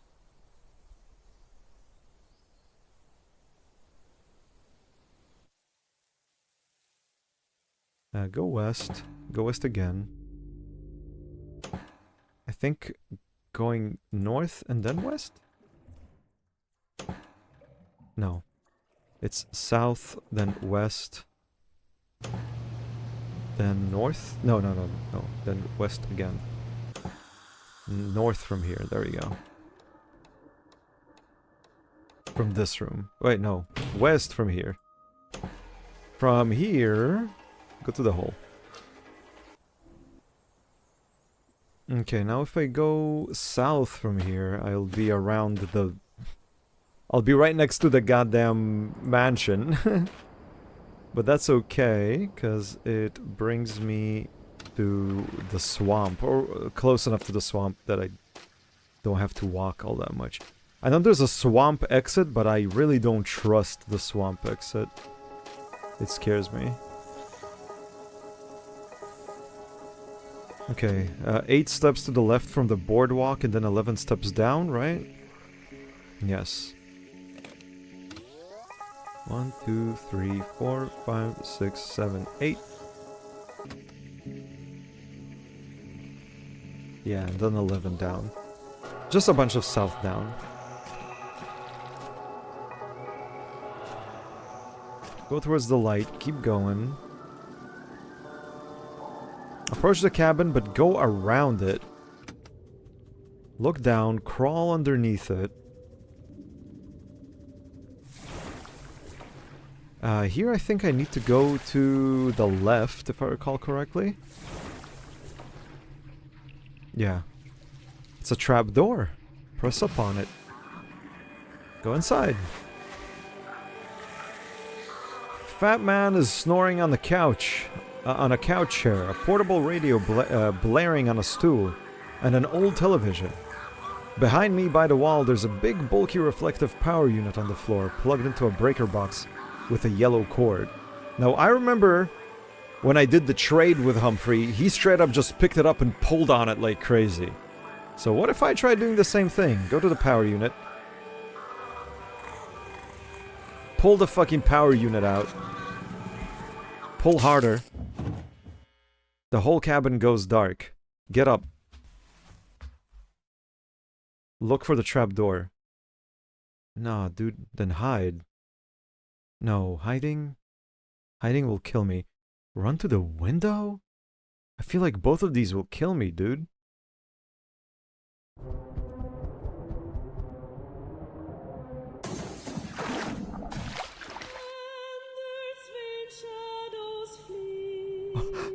Like a majestic boulder, the man swan dives out through the window above me. His large body is coming down. Accept my fate. No, I don't accept my goddamn fate. Swim away, dumbass! He lands with a belly flop and breaks my back like a twig. Motherfucker. But you know what? That's okay, because I can get back to him real quick. That was funny, though.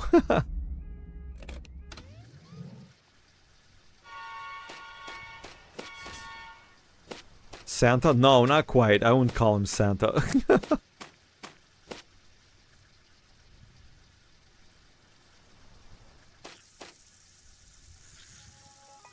Boardwalk, come on. 1, 2, 3, 4, 5, 6, 7, 8. Then a bunch to the south. I'm gonna try hiding this time around, but I feel like he'll just fucking shoot me.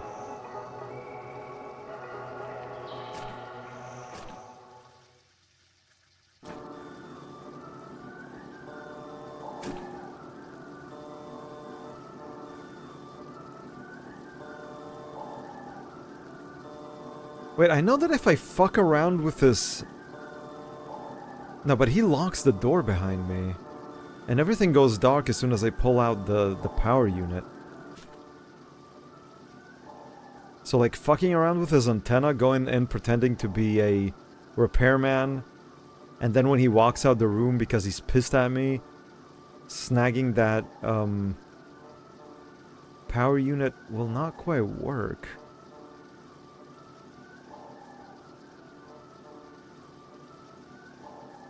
Because the door is locked. If there was a way to like get the door unlocked, then maybe I'll be able to like run away somehow with it.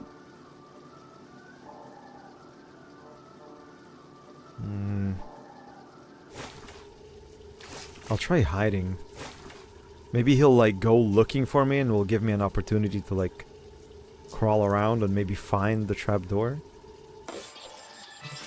No, I'm kind of doubting it. I feel like the only way to get this is to actually do the trade.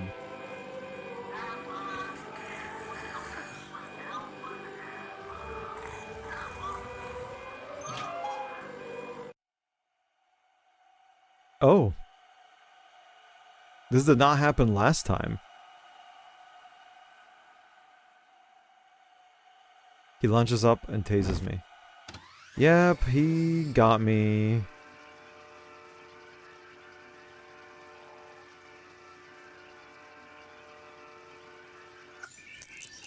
Humphrey's Log Cabin! Grrr! Last time I actually got the opportunity to open his breaker box, I think. Unless, wait, no, I think I might have opened it up when I was pretending to be a repairman. Maybe I'm misremembering. Well, anyway, I'll just try fucking getting it again and then hiding. And then I'm gonna call it for today, because it's late, I'm tired, I got work in the morning.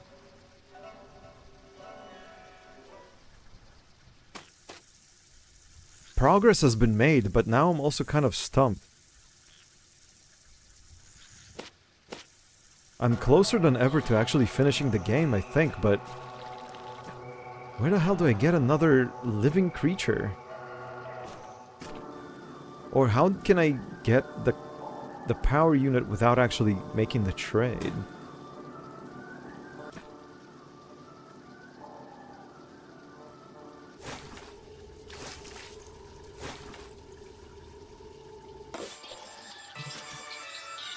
Okay, go to that power unit again, pull on it real hard.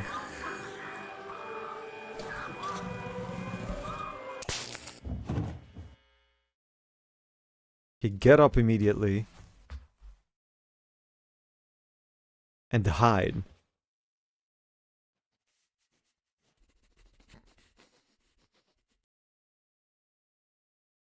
Oh my god, he's gonna find me. He's sniffing around, dude. This guy's impossible. He grabs me by the arm. Punch that fucker. Ah. God damn it.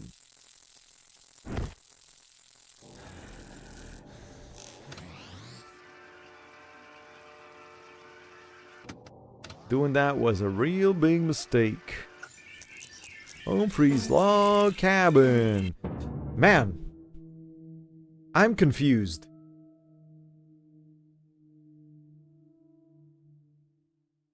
One last thing before I call it.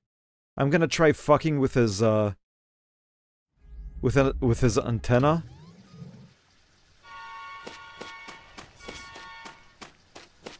then getting in through the front door, and then seeing if I can maybe somehow unlock his. I don't remember what options I had once he left the room when I was fucking with the TV.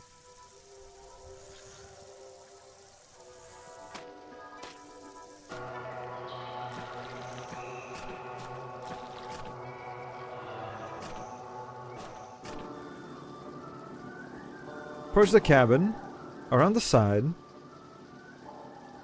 go to the back of it.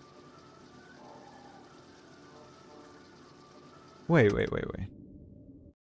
There's a dirty towel shoved under the back door to keep it sealed. Can't hear anything. I'm kind of afraid of opening this door. Never mind. Climb the ivy. What? Go to the back. Climb the ivy. Okay, there we go. The roof is rotting. Well, bend the antenna.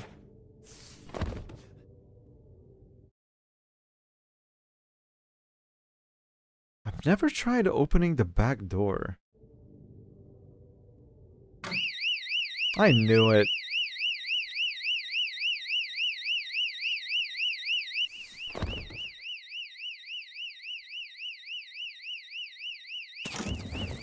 God damn it. Why did I go against my plan, dude? My plan was to fuck around with his TV. God damn it.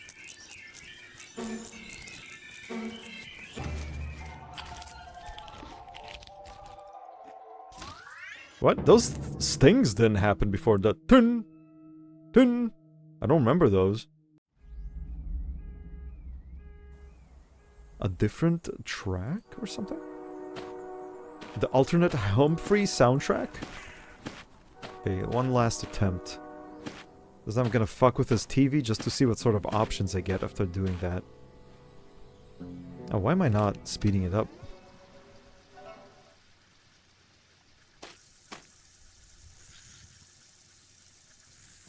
One, two, three, four, five, 6, 7, 8. South, south, south, south.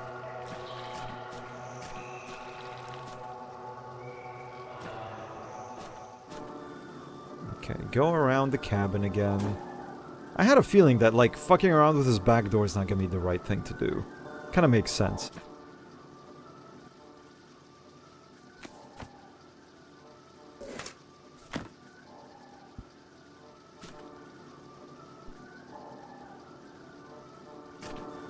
Go to the front door, now fucking knock on the door.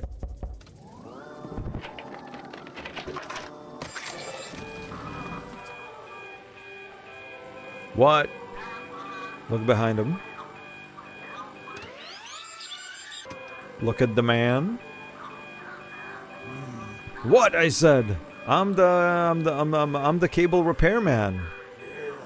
You mean a TV fixer? The TV is fading in and out of static. That's awful suspicious, you know, because I just started having problems. You must be a lucky man. He looks back and smiles with his teeth. Sure am. Well, except there's one thing I don't have. Something to eat my food with. He raises up his left hand. Yeah, come in here. As I step through the threshold, a thick air hits me, a smell of canned beans. The man closes the door behind me and locks it with several kinds of locks. Alright, fix it! An old boxy CRT television sitting on in a wooden wardrobe, flickering with static. Turn it to the side. The little, 3 little red plugs snake down from the chassis to the wall beside the wardrobe. Unplug it. Now wait. I pull out one of the cords. The TV image goes black. Yes, I see the problem. Plug it back in. I plug it in and the image comes back. Still flickering. Just give it a moment. It's almost fixed. He's squeezing his fists and biting his lip. He goes away through the doorway opposite from the front door. I'm alone in the living room, but I don't know for how long. There's a mountain of opened cans behind a couch chair. By the wall to the left of the TV, there's a bulky power unit on the floor.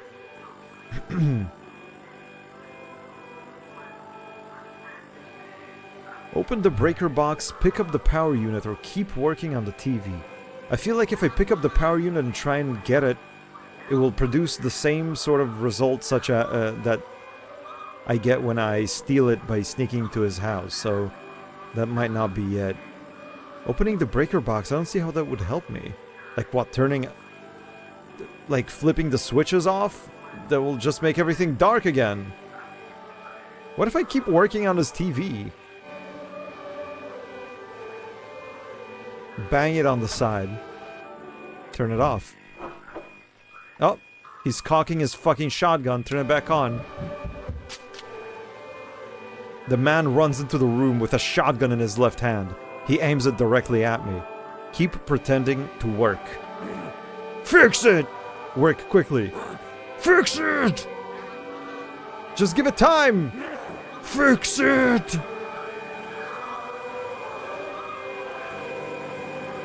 I can't think! He drops the gun on the couch chair. Keep pretending to work. Or thanks. Or keep pretending to work. Motherfucker. That was farther than I ever got with him, though. With the TV stuff. Keep pretending to work. What were my other options? What if I was to fucking steal his goddamn shotgun, dude, and shoot him? Fuck. Humphrey's log cabin. Boom. Anyway, I'll try this again next time I play, man. If there is actually a way to steal his power unit without actually, like, doing the whole dog thing, then I guess that would be a solution, but... man, I have a feeling that maybe that's not it, and there might be another, like, creature that I can provide the claw machine for the hard drive, but... man, who knows? Pretending to work on the TV did, like, get me as, like, super far. I would have actually expected him to shoot me, but he didn't, which is quite surprising. So that I wonder if, choosing any of the other options but to pretend to keep fixing his TV after he drops his gun would have worked. Like, putting my hands up would be just admitting that I'm fake. So continuing to work on the TV is, like, a power move.